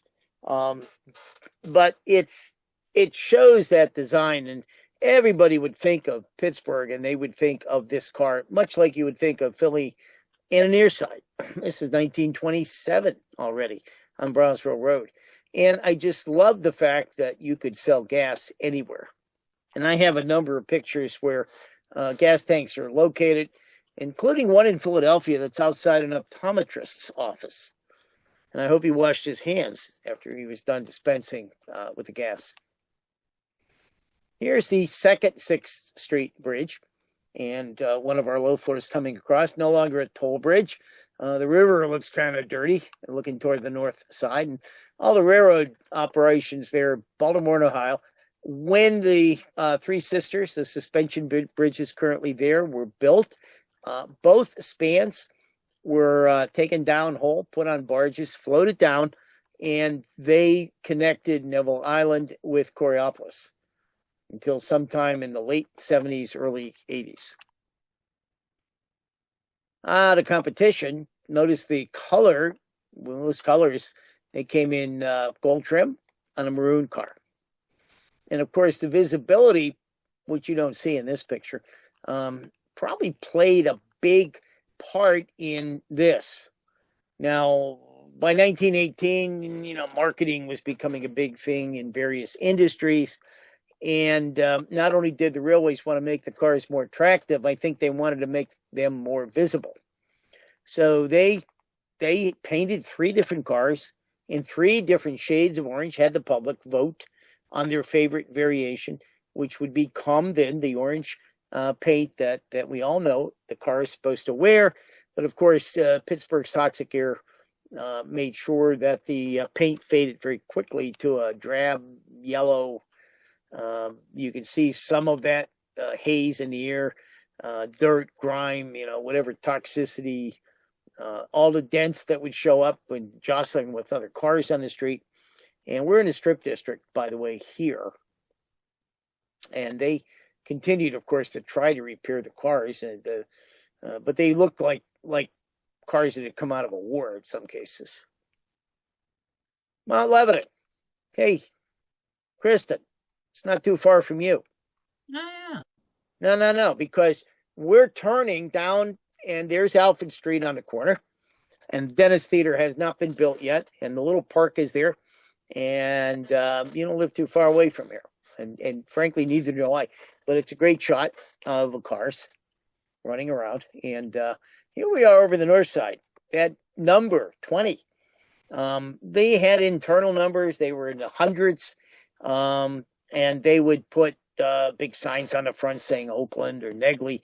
On March 1st in 1914, they came up with a series of route numbers, and they're the numbers we would all know and love when we're looking at trolley pictures. This happens to be on the Rebecca line, which came across the the Manchester Bridge. And a lot of this area is totally different today. The sports arenas, the casino, never recognize it. Now, the company was deluged with complaints. And as you can see, the biggest complaint, always the biggest complaint, was infrequent service and overcrowding. And the cars, of course, when they first started out, they were all too few, too small, and certainly too old. And I often wonder on these opens, how do you collect a fare on a car this packed? I can't. And then there's one where I guess all the heavy guys are in the back, but we don't know where this is. We think it's in the East End because of the sign saying McKeesport, but it's not McKeesport. But look at that overcrowding there. It's almost scraping the ground. And then you have the guys going home from Westinghouse in East Pittsburgh, who climbed up using those tiny little ladders that motormen are supposed to use only if they have a big problem on the roof. But the guys wanted to go home. So they left the women and kids, as you can see there, and they rode the roof. Perfectly acceptable. And then there's a gang at Forbes Field. I could not find the name of the city councilman, but in the newspapers I found his quote. They led to inhumane conditions, people being packed like cattle. So that was the attitude toward the streetcar company. We're again at 6th and Liberty being the cars going right from left. And now at this point, and this was true in Philadelphia too, where another was same pyramid of companies was there, that everybody, this was general wisdom. The company was offering this terrible service. It was a high fare. They thought a nickel was a high fare. And the absentee owners, there had to be absentee owners, were making enormous, immoral profits. And so, they continued. The papers, the company's opponents, certainly the politicians heaped abuse. Pardon me. There's some more overcrowding. It was really bad in the rush hours. Seats filled up real quick. The standing passengers, they jammed into the motormen's area. And the critics are saying they're not adding any cars because it costs too much. They mentioned car licenses. So the city at one point was charging the company a license fee for each car operated. Pardon me. And there were taxes out there too. So we're looking east from Market to Wood along Fifth Avenue. And you can see the crowds here. More crowds, more people trying to get on. And we see this today on buses. They all get on the first car. They jam it. The other cars come up behind it. No, they're all on the first one. They want to get home first. And then, of course, they take their time getting off. And here's another shot taken during the hump. That was the Fisher Scientific Building later on. We're looking at Forbes. And the cars would bunch up. Everybody's on the first one. You got to stop at every stop. They're all going to bunch up. What would happen here, though? You'd start to get out toward the end of the line, but you're not quite there. You got people on it. And supervisors, sometimes the crews on their own, just said, hey, guys, we're short turning. We got to go back. We're off schedule. Everybody gets off. I saw a newspaper article where 4 cars went by until a bunch of people just got in front and said, "No, we want to go home." And so this screwed up schedules up and down the line. And of course, nobody liked that. A really clean street here. Now they complain about the conditions on the car. You know what they're like. A lot of these cars had inadequate heat. They were very hot in the summer. They were ice cold in the winter. They were cramped, and passengers always complained about ventilations. And apparently, from what you read in letters to the editor, every car leaked. Every roof in the cars leaked. Because, as the public thought, there were too few cars. Why were cars sometimes off schedule? And yeah, it wasn't always the company's fault. The streets were not paved, or were paved with a very rough stone. We still have some of it today, a big, heavy stone called Ligonier stone. They were from a quarry that Flynn owned out in the Ligonier area. And a lot of the wagons in this area were the same broad gauge as Pittsburgh Railways. And so why ride in the mud or bounce over the Ligonier stone when I can get on the track? And there he is going at, 3 miles an hour, maybe? And I'm sure the motorman is cursing, at least to himself. The bell is ringing. It doesn't matter. Somebody's getting a very nice ride out of it. And the car is late. And then here's a shot looking west on Liberty Avenue.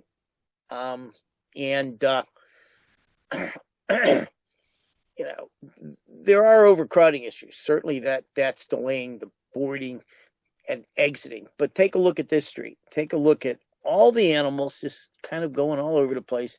There's a number of horse-drawn wagons on the rails.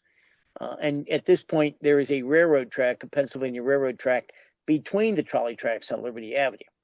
And you can see some of the very early cars. So that's causing a scheduling issue.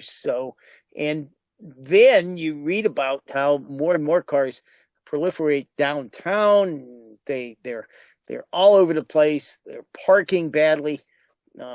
There's no traffic control at that point. Vixiac is not there. There's no until the mid-20s. There's no streetlights, and so the trolleys just fight with everything. That's down there. All manner of vehicles are down there. We're on 4th Avenue here near Smithfield. I love this picture. I have no idea what's clogging up down here.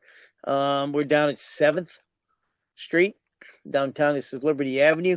And to me, that looks like an accident down there. So, and the horse is caught, and the yellow car is caught. And there's somebody sweeping a street behind the car on the right, in front of Woolworths. I have no idea what he's sweeping up, and you could use your own ideas.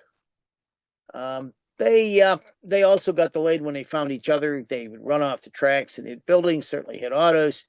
And this is down on 3rd Avenue at Smithfield Street in 1932. Had a great time to have an accident, 3:15 p.m. And everybody's getting their picture taken here.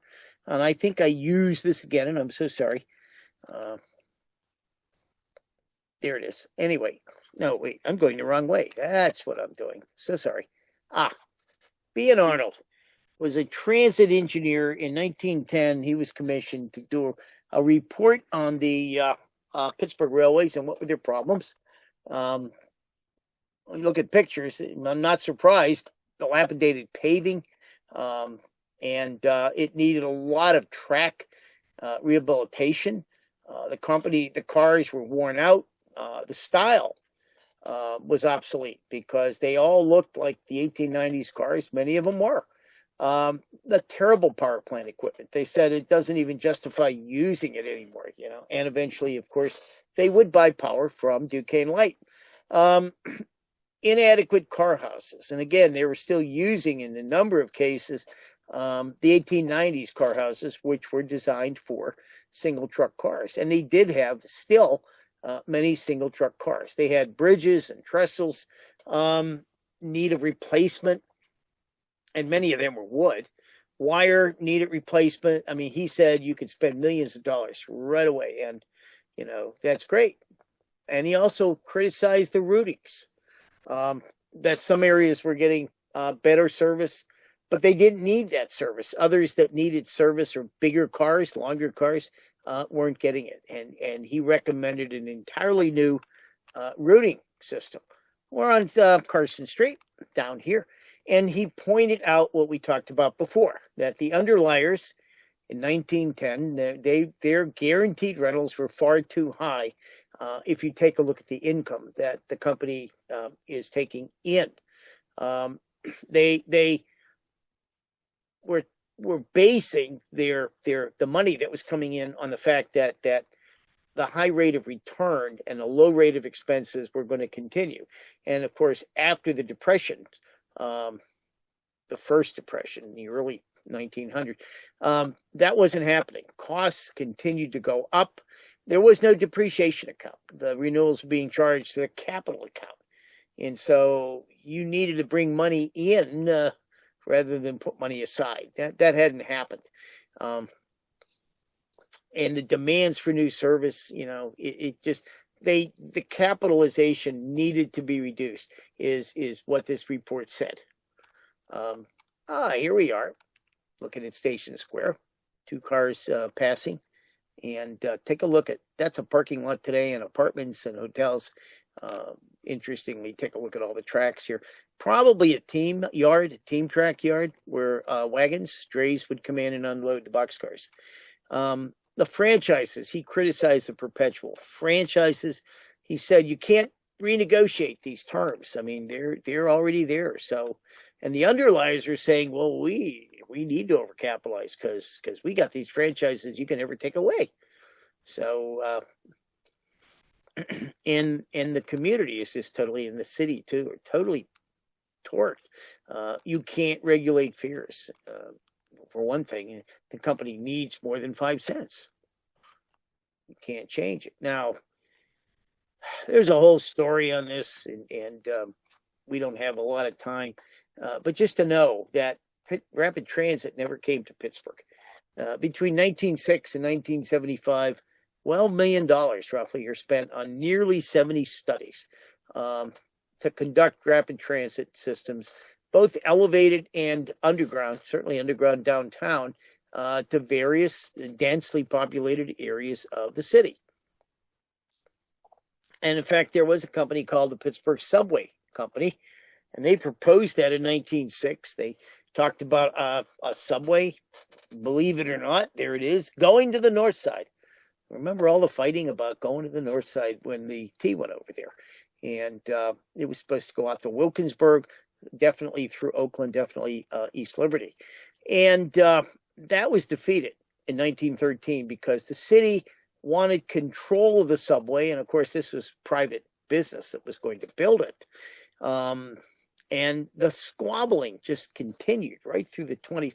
There was a proposal that almost came to fruition in the early 1920s. And it was going out to Wilkinsburg, and the city and the company had actually negotiated with residents along the proposed line, and there was going to be a taxing district, some distance on both sides of the line. The assumption being that people would benefit if they lived close to this rapid transit line. Problem was that you had to put this up at that point to a statewide referendum. Pittsburgh was not allowed to tax itself. Everybody in the state had to agree. And, you get out in the woods and people would say, this isn't going to affect me at all, but I can't vote for a tax. And so the measure failed. Cartoon is a crowded Pittsburgh car, and they're showing the subway. When is it going to open? 10 minutes from downtown to East Liberty. Notice Pittsburgh is spelled without the H. There are some of the dates that the studies took place in, and in 1934 there was a bond issue that passed, the bond issue, had passed in 1919, and the council continued to disagree over where it was supposed to go, and it was finally killed. And in the end, every department store downtown, there were 6 or maybe 7, wanted to have the station right in front of their door, right beneath their main doors. And they were squabbling about that. And the city really didn't want to risk its credit building something that could have been $60 million. So we never got a subway until it opened in 1987. Here's the the ramp to the Liberty Bridge. Duquesne University's up on top of that hill. And that's the 4th Avenue yard, team track, and freight yard. There's a yellow car heading out. 1903 to 1913. Look at all the deficits. 1904, 5, 8, 9, 10, 11, 12, and 1913. And then they made some money in 14, 15, and 16. And that's not a whole lot. And remember, you've got to pay those guaranteed rentals and buy equipment and do maintenance, and you're paying your operators out of here. And so you're not making much money. Now, I'd love to have a great picture of the accident that took place on Christmas Eve in the afternoon when a car lost its brakes, rolled down the tunnel, got to the south end at what was then Sycamore Street, overturned at Sycamore and rolled through a pole and ended up on Carson Street. And quite a few people were killed here. I think 18 or 20 were killed and over 80 were injured. And I put this in because a lot of people think that it was that accident that caused Pittsburgh Railways to go into bankruptcy. But as we could see, it's already building up. The finances are not there to sustain that company. And the war shows up and all the costs start to go up. And it's trying to serve the area. And its finances are just dipping and dipping and dipping. So as a system, it collapsed, and as a business, it collapsed and went into receivership in April of 1918. It couldn't pay any of the rentals and any of the interest. They owed $3.5 million. And so this accident, while it certainly did not help the company, did not force it into bankruptcy. It was already there.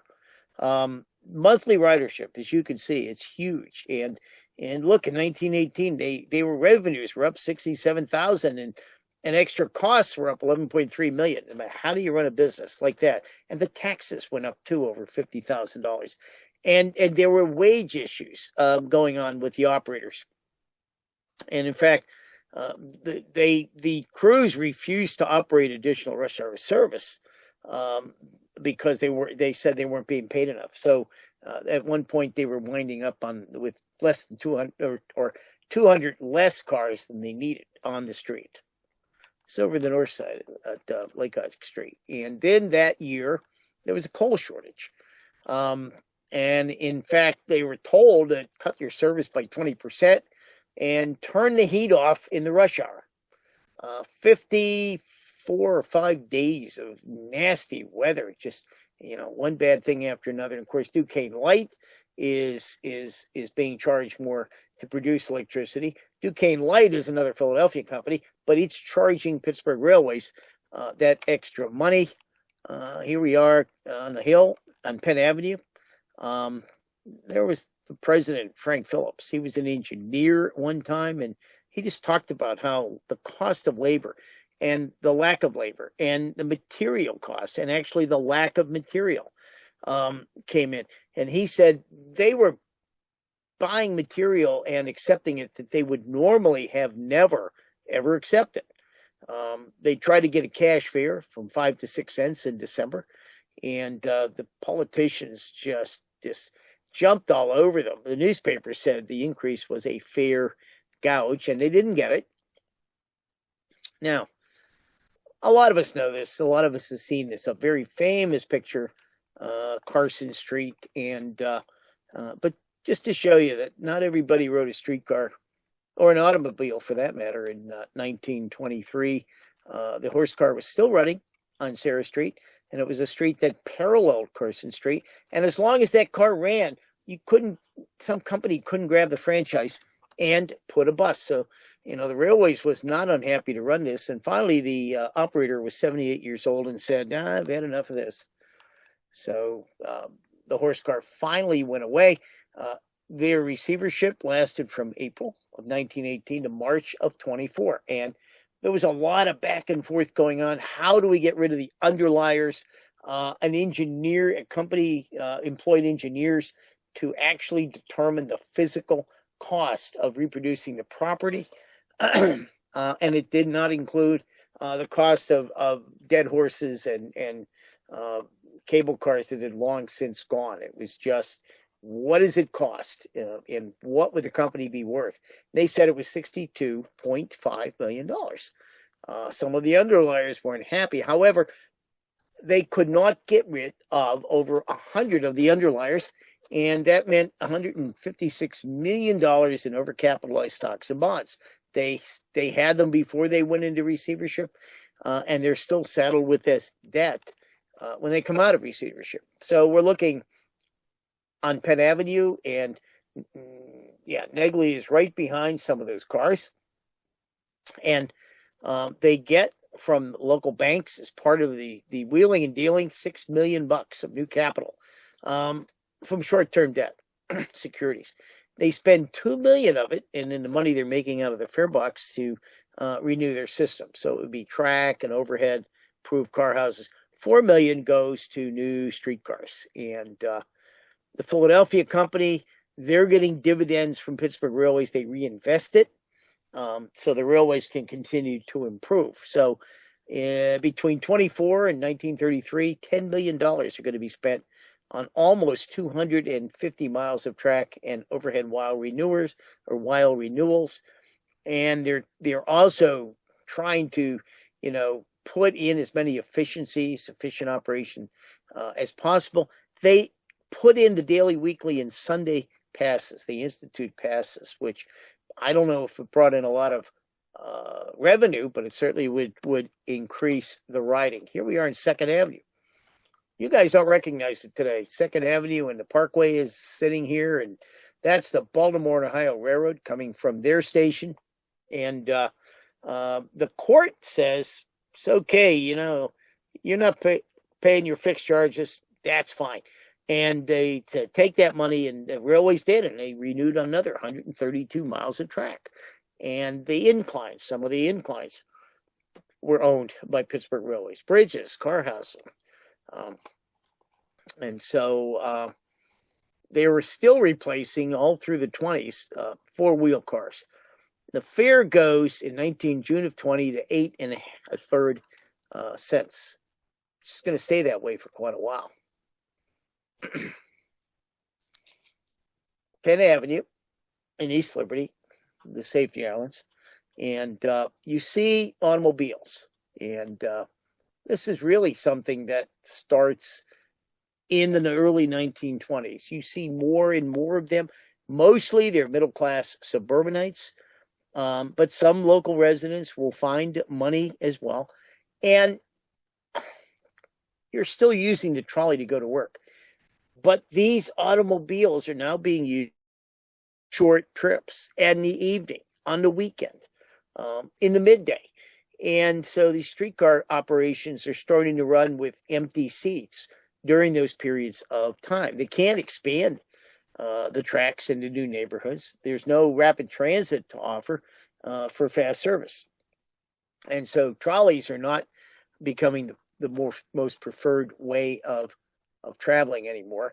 And there were only about 1,600 automobiles when Arnold made his report in 1910, registered in the county, mostly to people in the upper crust, so 20% or so. But that increase continues very quickly after the First World War, in 1 year, 1921 to 22, 20% increase in automobile. By 29, 203,800 some cars are on the roads. And we have two-car families because the Mount Lebanon Historical Society told me we had 550 two-car families in 1930. So now everybody in the home, assuming it's mom, dad, and kids, actually has a car. And we're in the Strip District. That's the Pennsylvania Railroad at 28th Street. And there's another car all tied up in traffic. Accident possibilities increase. Scheduling is all tied up. And what's happening during this time, during the Roaring '20s, is that the population is increasing, business is coming in, industry is expanding. And the city transit commissioner is warning that if you get too many of these cars on the road, this is all going to stop. All this expansion is going to stop.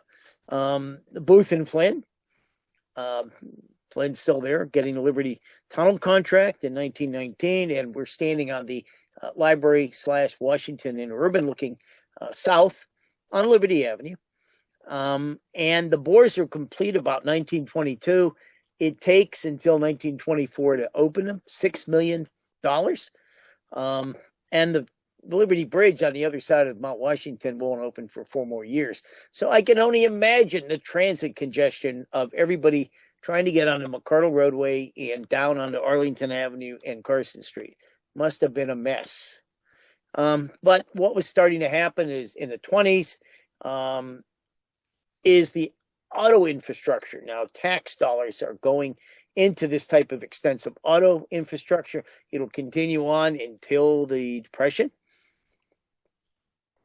And more people buying cars are moving away from these densely populated, congested neighborhoods down by a mill to, the greenery, let's say Fox Chapel, far enough away that you can't use public transit.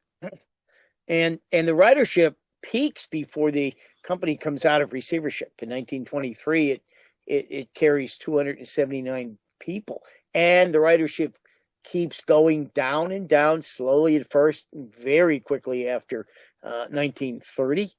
Look at the railways estimated that with transfers, non-revenue riders, fare payers, and the pass riders, they carried 396 people. A lot of people. And we're at Wood Street, Fifth Avenue and Wood Street. There's Kaufman's Clock over on the left, where everybody would say, I'll meet you there. Looking up 6th Avenue at Smithfield Street at the bank. I think so. And look at everybody's all dressed up, of course. And even the immigrant woman in the middle of everybody on the left, carrying her basket, probably coming from the strip district, is dressed up in pretty good clothes and her babushka. And they keep buying more cars. And all these cars are of the 1914 design. So now you've got sleek automobiles coming out, and streetcars are coming out looking better, and they don't have the deck roof. And we don't change. We keep buying this stuff until about 1927 or 8. And Pittsburghers might be looking at these, considering them be antiques. And these antiques will trundle along through the war and run until 1954. These will show up. Actually, there's 3 of them, and I have 2 from Osgood Bradley. Some of the newer companies, Brill, too, were building cars that were more streamlined. On the outside, the bucket seats, the corners were much more rounded, as you could see. They had nice styling. They had great windows. Braking abilities were smooth. The acceleration was better. I look at 6001 and I see a Scranton 500 looking at that car, because Scranton's Osgood Bradley cars were looking just like that. We experimented with them, and they actually lasted until after the Second World War, but nothing was ever bought. Now, Bus Transportation Journal in 1922 said that Southwestern Pennsylvania had the densest collection of bus routes anywhere here in the state. And Pittsburgh, had decided at this one point to get into the bus business, to pick up passengers by operating a very more expensive service, and also try to extend beyond the reach of its streetcar system. And they buy a bus operation from a fellow named John Gerlich in 1925. And that is going to become the basis of Pittsburgh Motor Coach, which will be its bus subsidiary. And they're going to target as ridership the upper and middle class people They're going to have a deluxe service. The fare is about 15 or 20 cents. And what deluxe means is that you'll be going out the Boulevard of the Allies, perhaps, or Bigelow Boulevard, or some roads much more quickly out of town than the streetcar would carry you. And it's an express line until you get out to your neighborhood. Now, you're looking down 16th Street from Liberty Avenue. And I still remember when that track was there. 1924 to 1933. And we've talked about those people no longer riding in the off-peak or weekday evening or Saturdays. They've got a car. The ridership drops literally by half by the time the middle of the Depression hits. The onset of the Depression shows up. The industrial base collapses. The ridership is down in 1 year, $19 million. And of course, the company's still saddled with all those rentals. It can't pay them. In fact, 33, they're only going to make $11 million. 4 years later, they're going to make a little bit more, but that's only $14 million. So they really can't pay all their obligations again. Now, Philadelphia company has been trying through the 20s. They had promised to do this, reduce the number of underliers, and they are getting rid of them. They had reduced them to about 52. But the problem was a lot of the underliers they get rid of really aren't the ones that are taking in the money, that are siphoning all the money off. And you got people like the Mellons, and they're not going to get rid of this money that's given to them every year. There's a nasty article about the Mellons in the paper in 1944 about how they own something that employs nobody, runs nothing, but still collects. It was a number of millions of dollars. But Route 30 is in the back of that car, and I believe this is 98, 99 when it went from Glassport all the way up to East McKeesport. PCCs will show up in 37. And these high floor cars will start to disappear. The trailers, many trailers are removed from service. By 1936, Center Avenue was one that had the last trailer operations. That would have been Route 82. The fleet's down to about 300-400 cars down. 1,140 or 1,147 to 30 to 888. Now, don't forget, you don't maybe need as many cars. Number one, you don't have the four-wheel cars anymore. You've got larger cars, twice or four times as much capacity. You've also got that ridership loss during the middle period of the day.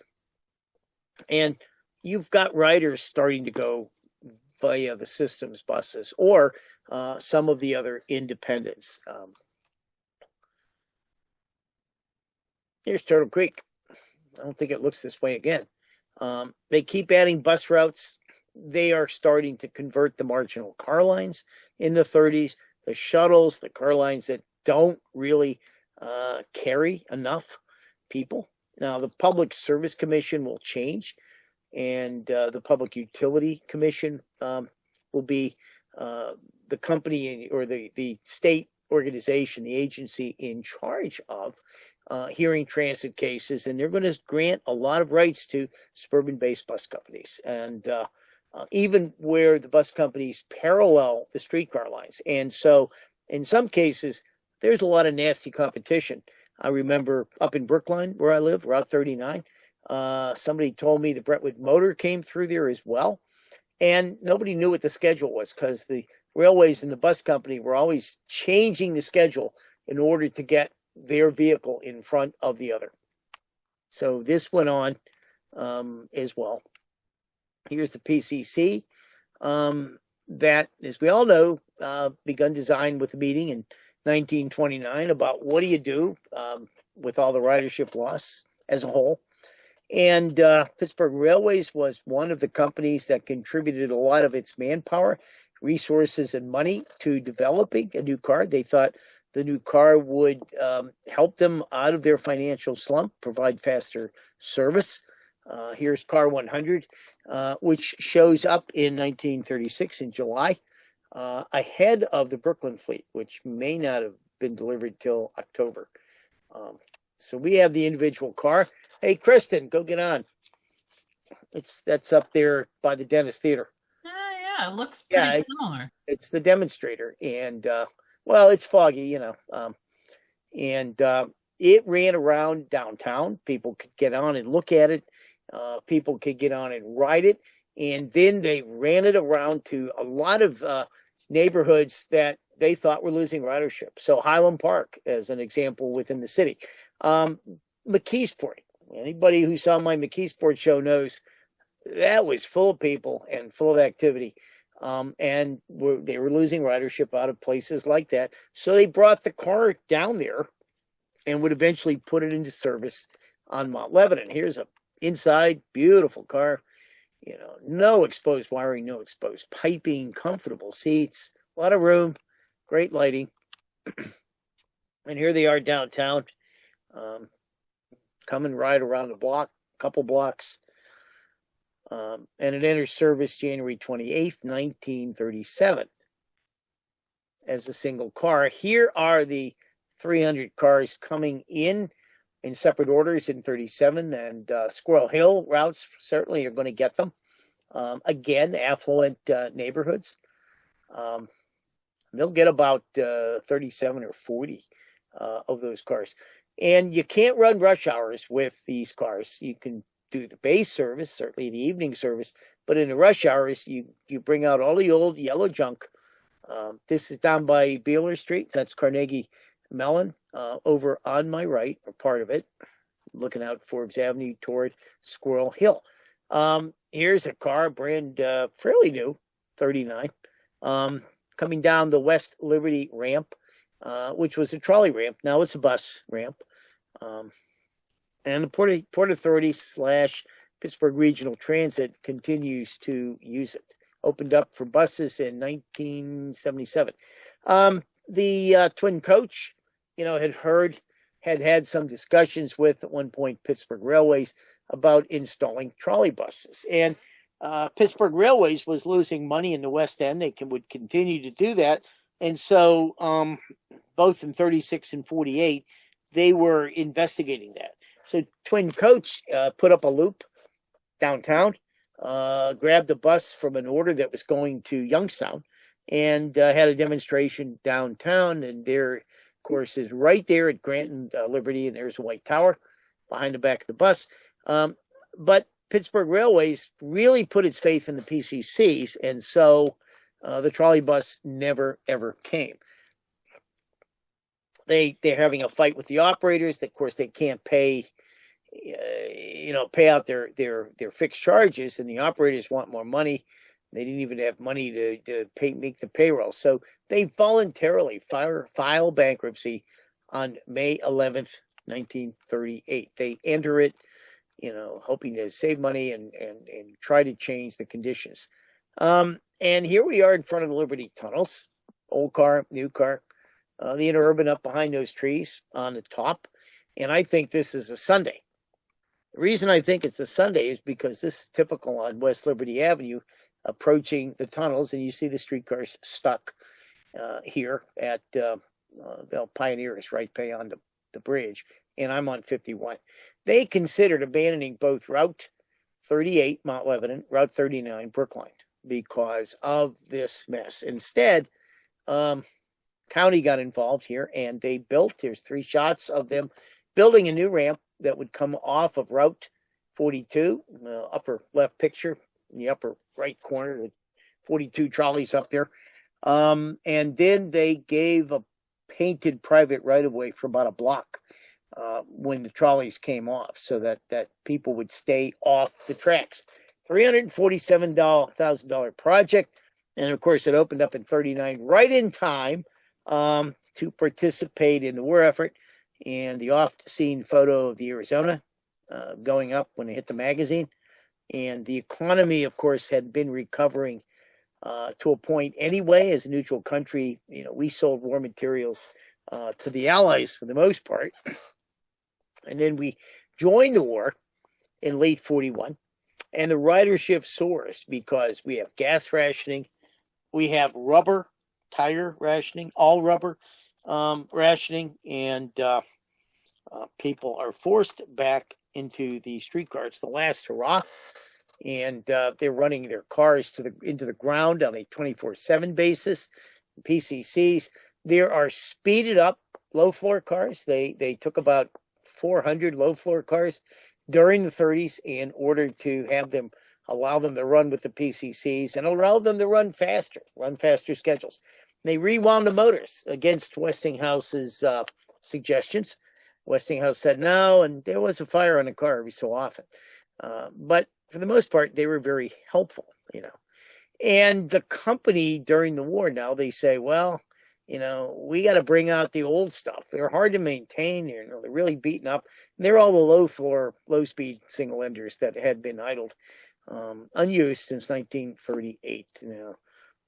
They restored a lot of the base service that had been stripped away in the Depression. They restored night and weekend service because look at the crowds coming out of Draveau over here on Neville Island.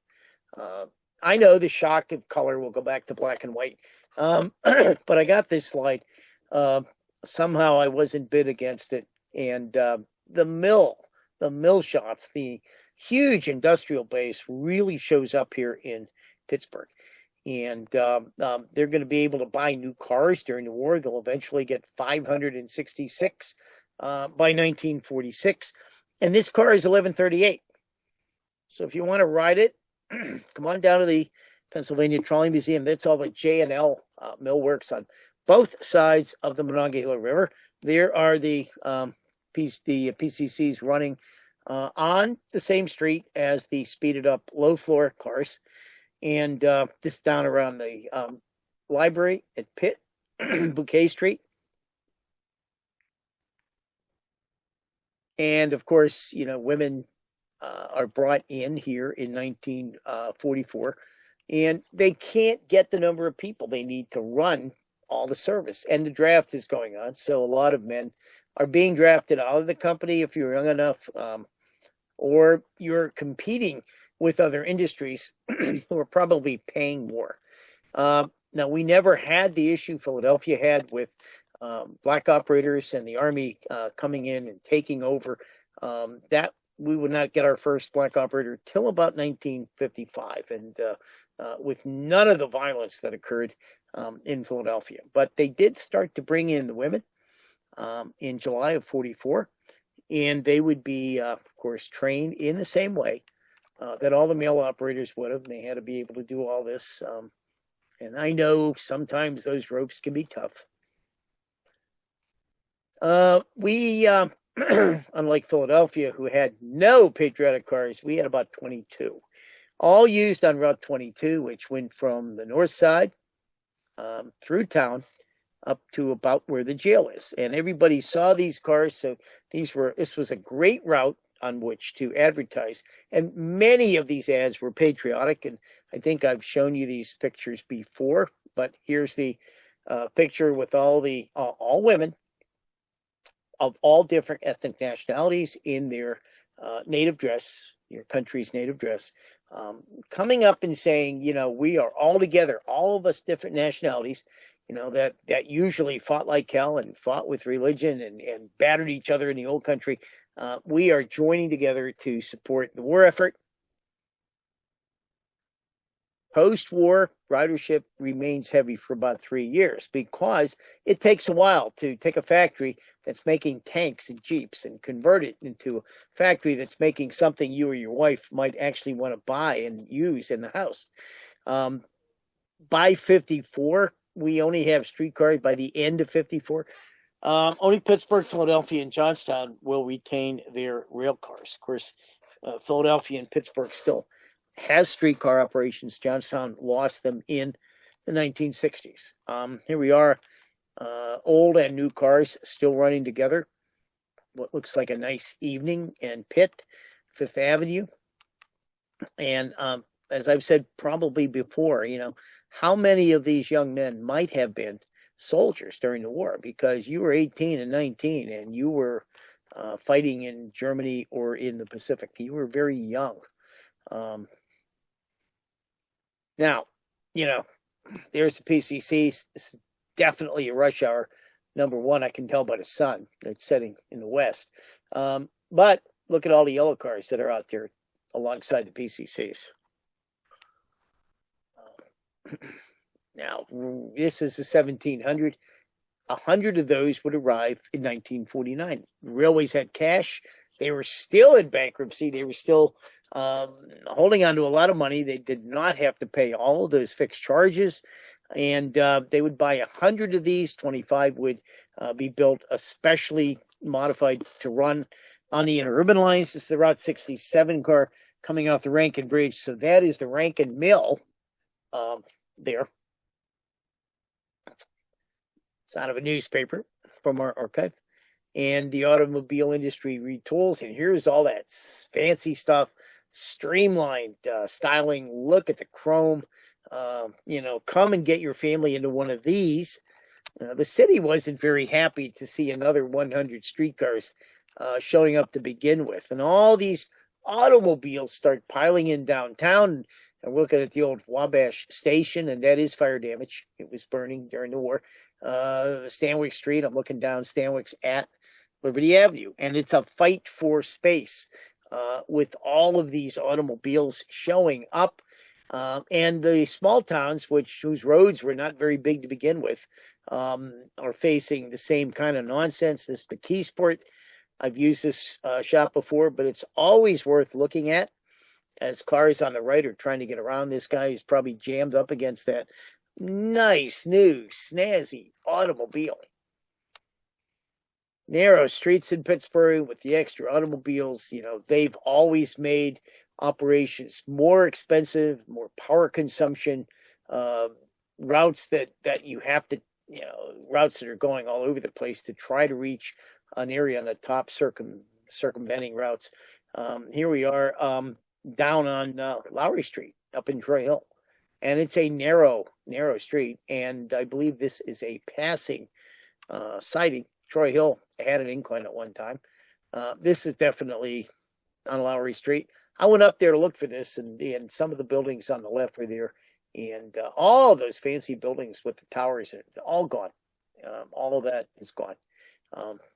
But a lot of times the streets were narrow enough that you needed to have single track with passing sidings. Now you have to schedule meets as well as deal with the automobile traffic. A lot of streets, which the railways company had to pave under their franchise, were simply the track area being paved. Up in Fineview, of course, on Lanark Street. A city that we did not have to deal with any real major railroad issues, because almost all the railroads, except for the Pennsy, ran along the rivers. And of course, the streetcar wasn't going to cross those tracks and go in the water. And the Pennsy, had built their lines so that it was sunk below the street level. So we really only had to deal with switching at the railroad branch lines. But we did deal with a lot of bridges. Here's the 10th Street Bridge. And railways, of course, would own and maintain many of the bridges. They're the Southside Slopes, as they call them today. Here is the old B&O Stores warehouse. I remember that building. B&O was along the Allegheny on the north side of the river. So they did have to spend money when to do their tracks on these bridges, particularly when there was maintenance being done by a government entity. But they owned a lot of their own, and they looked like this. I'm not sure if I'd want to be that heavy truck going across these rickety things at this point. We're probably 50, 60 years old. This bridge is just south of Kennywood. That big field today is the Kennywood parking lot and Hoffman Boulevard. And of course, the interurbans had a number of bridges too. So we cars didn't run on those, but they still had to be maintained. There's a typical bridge in early Port Authority days out in Swissvale. And, I'm watching those kids on the sidewalk. And then you look at the sign. Only 18,000, it's good with 18,000 pounds, but only if you're on the track. Otherwise, we're not responsible if you crash through the bridge. I don't know what those sidewalks are like. I do know that when I began work at the Port Authority in 1975, we still owned a number of rickety bridges, and we had to rebuild every one of them, about 9 of them, before the county or the state would accept the maintenance responsibility. They wanted a brand new bridge. Narrow streets, of course. And while all this is going on, strikes are going on. The operating conditions are expensive. You're in this bankruptcy that's now spanning about 12 years. It'll go till 1951, 12 years. And there's a lot of factions are fighting. There's several courts involved. One judge passes away trying to deal with all this, all the issues, trying to figure out, how the company, all these properties below Pittsburgh Railways are intertwined. It's even the state cannot figure out how to separate all these companies. It was 1138 again. The underliers certainly are these 50 or so companies are making money. It's a yearly sum that's coming in. Even the Pittsburgh and Castle Shannon Railroad runs nothing, is still extant to collect money from Pittsburgh Railways. The courts can't figure the value of any of the underlying properties because certainly Pittsburgh Railways is operating as a single company. You have all these outside investors. The original owners, of course, are dead, but they've gone to orphanages and churches and family members. Mellon had distributed a number of his holdings to family members so they could receive the investment. It's a huge battle. Public Utilities Holding Act, that happened in 1935. Franklin Roosevelt had never liked these holding companies. He particularly hated Sam Insull, who had a monstrous holding company based in the Chicago area. This act allowed the Securities and Exchange Commission to get in there, start to dismantle the layers of holding companies. And they did that, of course, starting with Sam Insull. And before the war, they stripped away the level above Philadelphia Company. So now you had Philadelphia Company again. And in 1948, after the war, they began to dismantle Philadelphia Company and separate all of its mines and electric utilities, water utilities, and of course the railways into separate companies. And the railways, of course, is being backed up. It's being propped up by Philadelphia Company. Philadelphia Company is not taking any money from Pittsburgh Railways. They're telling it to hold on to it for purposes of renewal. And that's going to interest some people in New York City, because by the end of 46, not having to pay anything out, and with the cash coming in during the war, they had made over and were holding on to $23 million, and their stock price is low. And the Guggenheims, a family on Washington, an investment group, I guess, began to buy this low-valued stock. They got enough of it. Now they sued Philadelphia Company, who were not paying interest on the stocks or bonds. Well, Philadelphia Company was holding on to that money to give Pittsburgh Railways a chance to rebuild. And in the end, during this bankruptcy, the Guggenheims got literally all of this money, and the railways left bankruptcy in 51 with no bills and no cash. They were on their own with only the fare box to support them, because then at that point, Philadelphia Company would have been broken up. Eaton Street looks just like that, except for there's no gas station there. So in 50, they had 1,100 cars, 1,100 and some cars. And as service goes more and more to bus operation, and of course, service is being reduced by 60. By the end of 60, they have 541 cars. Of course, all the yellow cars are gone like that. Even a number of the older PCCs are now gone. So you might see this in the incline show, Kristen, but that's a shuttle. Many of the yellow cars are operating either in rush hour West End service or on shuttles that go back and forth. And this happens to be at Station Square. There's the Smithfield Street Bridge.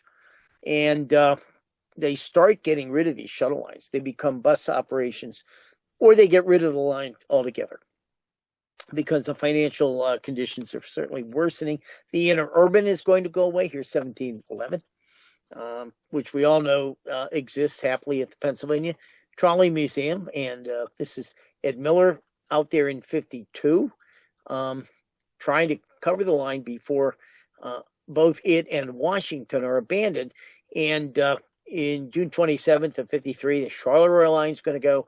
Washington local lines are going to go. But because the county fair board begged the railways to hold on to the trolley service, it didn't go away till Labor Day of 1953. And this is down in the library area at Simmons Stop. And there was a loop here at one time, and now this is the station for the T. And the bridge in the background is a mining railroad going over the trolley. Here's another shot of the interurban, 1720, just south of the Monessen Bridge on Lincoln Avenue in Charleroi. And of course, cars like this would come back up and run in the city. New bridges are starting to be built, and the government really they're not really big on streetcars. So initially, when Pittsburgh Railways found out a bridge was going to be rebuilt, they fought it. They wanted to run their streetcars. Later, it would just be, oh, you're going to do that, huh? How? You're going to buy us the buses? And here is the old Glenwood Bridge, owned by Pittsburgh Railways. They're building the new one off to the right, and you can see the line going down through Hayes there. And a lot of the people would be displaced when an expressway went through there later on. This was Pittsburgh Railways, I thought, documented in our archives that basically said, you know what, we don't even plan to keep running the trolleys. We don't care. This was about 62, 63, right before the takeover by the Port Authority. Ed Miller was out in the north side, and this is the start of the Allegheny Conference about 1948. There's Boggs and Buell, and that department store, of course, I'm trying to think of, I can't think of the name of Boggs, his first name, but he actually helped to build the Pittsburgh Harmony, Butler, and Newcastle so the cars could come down and stop at his store. The Renaissance was being talked about. Mellon was involved, of course, a number of important people, Davy Lawrence. It involved the abandonment of all the trolleys. This is down by the Ball Stadium, Federal Street in Stockton, 1954, and the painted cars are still running. Route 22. Here's East Liberty. And the company keeps enduring strikes. Every time there's a strike, particularly a long one, people go out and buy cars. Then you followed by a fare increase, people go out and buy cars, and then the ridership is lost. There was a city solicitor, Annie Alperin, who fought constantly with the railways. And she charged that Pittsburgh's traffic problem, too many automobiles, was because there were streetcars downtown. So she absolutely hated the streetcars. So, the Renaissance goes on and on. Of course, they find out, well, we can't get rid of all the trolleys. We got the Smithfield Street Bridge and the tunnel. But Port Authority is created, and that was not the first authority. We had the Port Authority to run the Port of Pittsburgh, the largest inland port in the nation. They wanted to create a second authority to merge the Mon Incline, the private bus company, 34 of them, and of course Pittsburgh Railways, which had its own bus system. And the local people around here, no, we don't want any more authorities. We can't do that. Well, Governor Lawrence had been Mayor Lawrence, and he just basically said, you know what, we got a Port Authority there. Give them the power to take over the system. And so they did that. They began unifying the system and operating a unified system, one fare, transfers on March 1st, 1964. But that's another story. So I'm done. Thanks very much for staying with me. Very cool. All right, let me, before I let everybody unmute themselves, let everyone know what's coming next. I love this photo. I just read what's on the desk there. Yeah. That's great. So if you want, you can look at some of the comments in the chat. Um, let's see. Sorry, I am trying to find my slideshow here. Okay. So, before we get to questions and comments, of which there are lots of comments. Actually, there was some really great color commentary during this, George.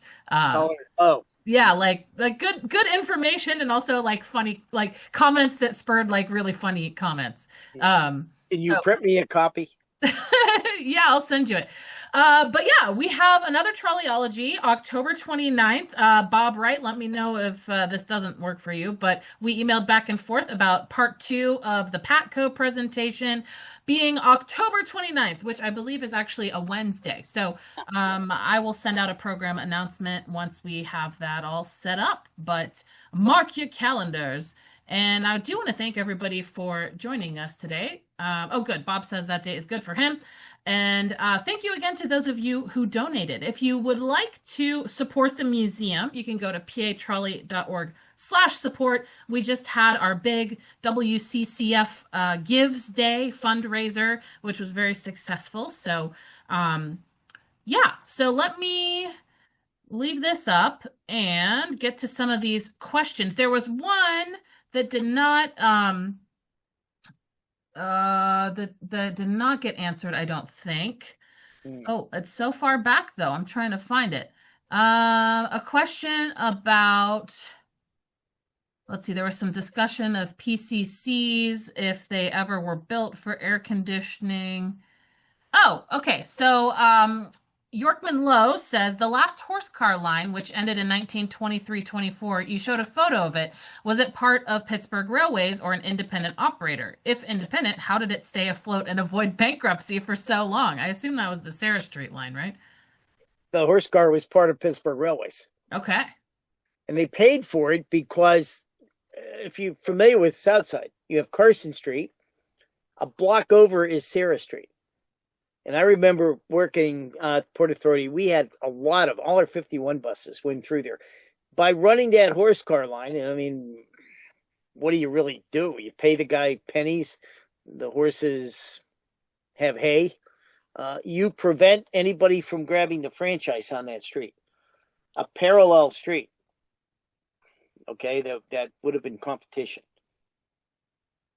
So it was worth it to them, I think, to prevent that competition. They would have lost a lot more money having another, at that point, bus route. And even a car line going out. In fact, because there was a car line that went out to Hayes at one time. Nobody lived there, but until you got to Hayes.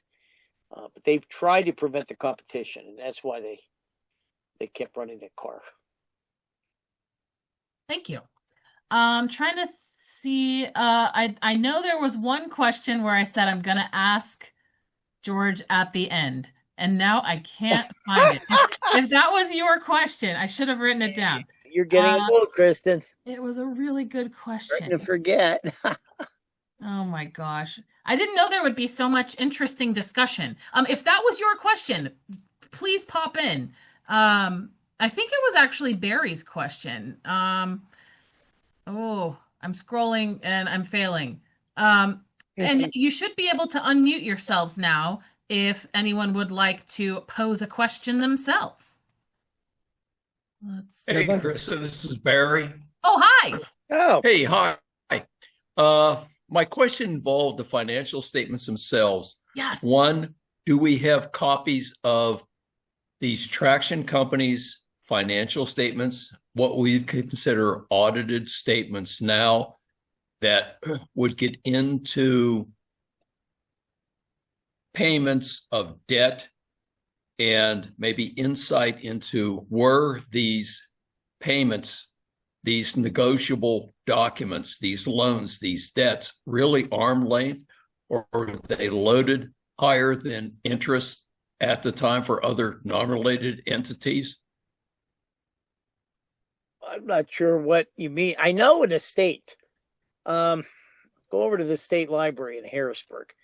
Um, and the state by the 1870s required, um, it's a lot of looking. I've spent a lot of years there looking at stuff, but they required annual reports, um, which got much more detailed after about 1895. So, there's a lot of that there. I'm still not sure what we all have in the archives, and that may be a question for Chris, because we still have stuff that's been packed away from that massive quick move out of the old building during the pandemic when we had to get out. Hi, So we don't have everything unboxed yet to really get an idea of what's there. hi, George. Chris, this is probably a very unfair question. And after looking at a report, I think it was Penn Central, but don't hold my feet to the fire on that, where they were borrowing money to support dividends. And that's what bothers me about, we've seen things in some of our own publications about, okay, we're losing money, but what were the terms and conditions on that with these high rollers going into what profit expectations they were thinking was, or were the terms and conditions greater than what they should have been? Was this a destined? The whole idea when all of this formation was happening was ridership going up and up every year. And the idea was, oh, well, we can afford this because we'll keep making more and more money. And of course, you get into the 20th century and that doesn't happen. They start to see increased costs, increased operator, payouts, and you just don't get that money because you're still making, remember, your franchise mostly set nickel fare. And when the costs go up, you're not allowed to raise your fare. And that won't go up, that we won't get an 8.5-cent fare until 1920 or so. And that's after Wilkinsburg was one town that decided to say, wait a minute, we're holding you to the feet to the fire. Your fare has got to be 5 cents. And that's when the Public Service Commission came in and said, no, we're the ones that now get to say what happens. Your communities can't say that anymore, even though you issued the franchise. Now, what happened to a lot of this stuff that's not in the state library? Because remember, there's records of Philadelphia Company, and it's broken up.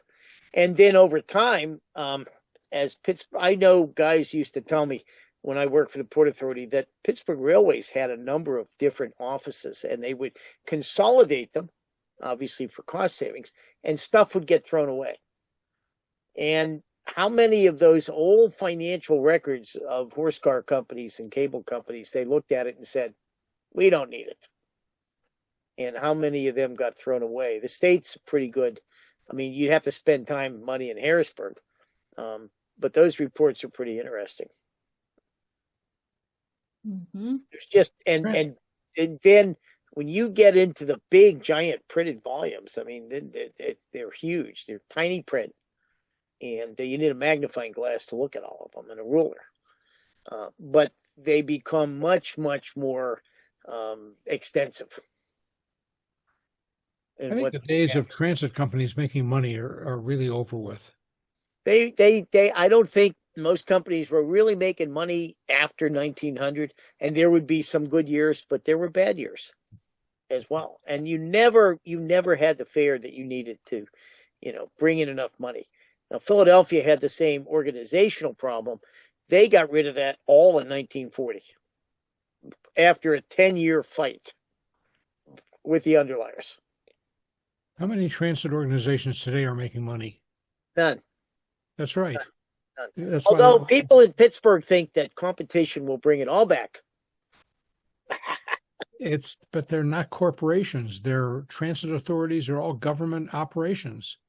Well, in Europe, and many of the good systems we see in Asia, they're it's coming out of tax dollars.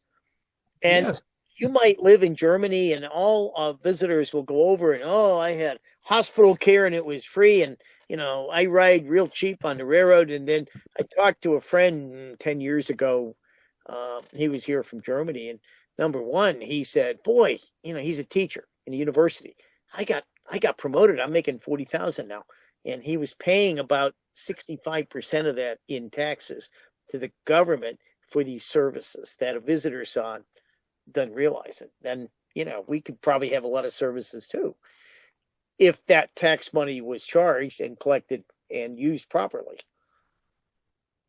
The last two words with quotes on them. Yeah, I hope so. I mean, we could have great bus service too, but it takes money. And look at the fight. Look at the fight that's going on with SEPTA right now. I mean, they still don't want to fund Pittsburgh or SEPTA. Transit.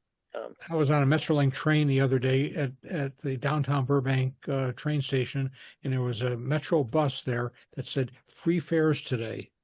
How do you make money with free fares? What is that about? I don't get it. Was somebody backing it? Did a business back a day of free fares? No, we taxpayers backed it, George. Does anyone else have any questions or comments for George? If I missed your comment, please feel free to jump in. And I apologize. There were a lot of them tonight. Hey, folks, this is Barry. Great job. Appreciated it. And thank you very much, Kristen. Joy and George. Barry, thank you very much for coming. Thank you. Great. Well, then I think we will wrap it up there because it was a very thorough presentation. And hopefully we will see everybody at the next one. So thank you very much, George. And thank you, everybody, for coming. We will see you again soon. Have a great night and a great rest of your week. Thank you. Good night, everybody. Thanks for staying with me.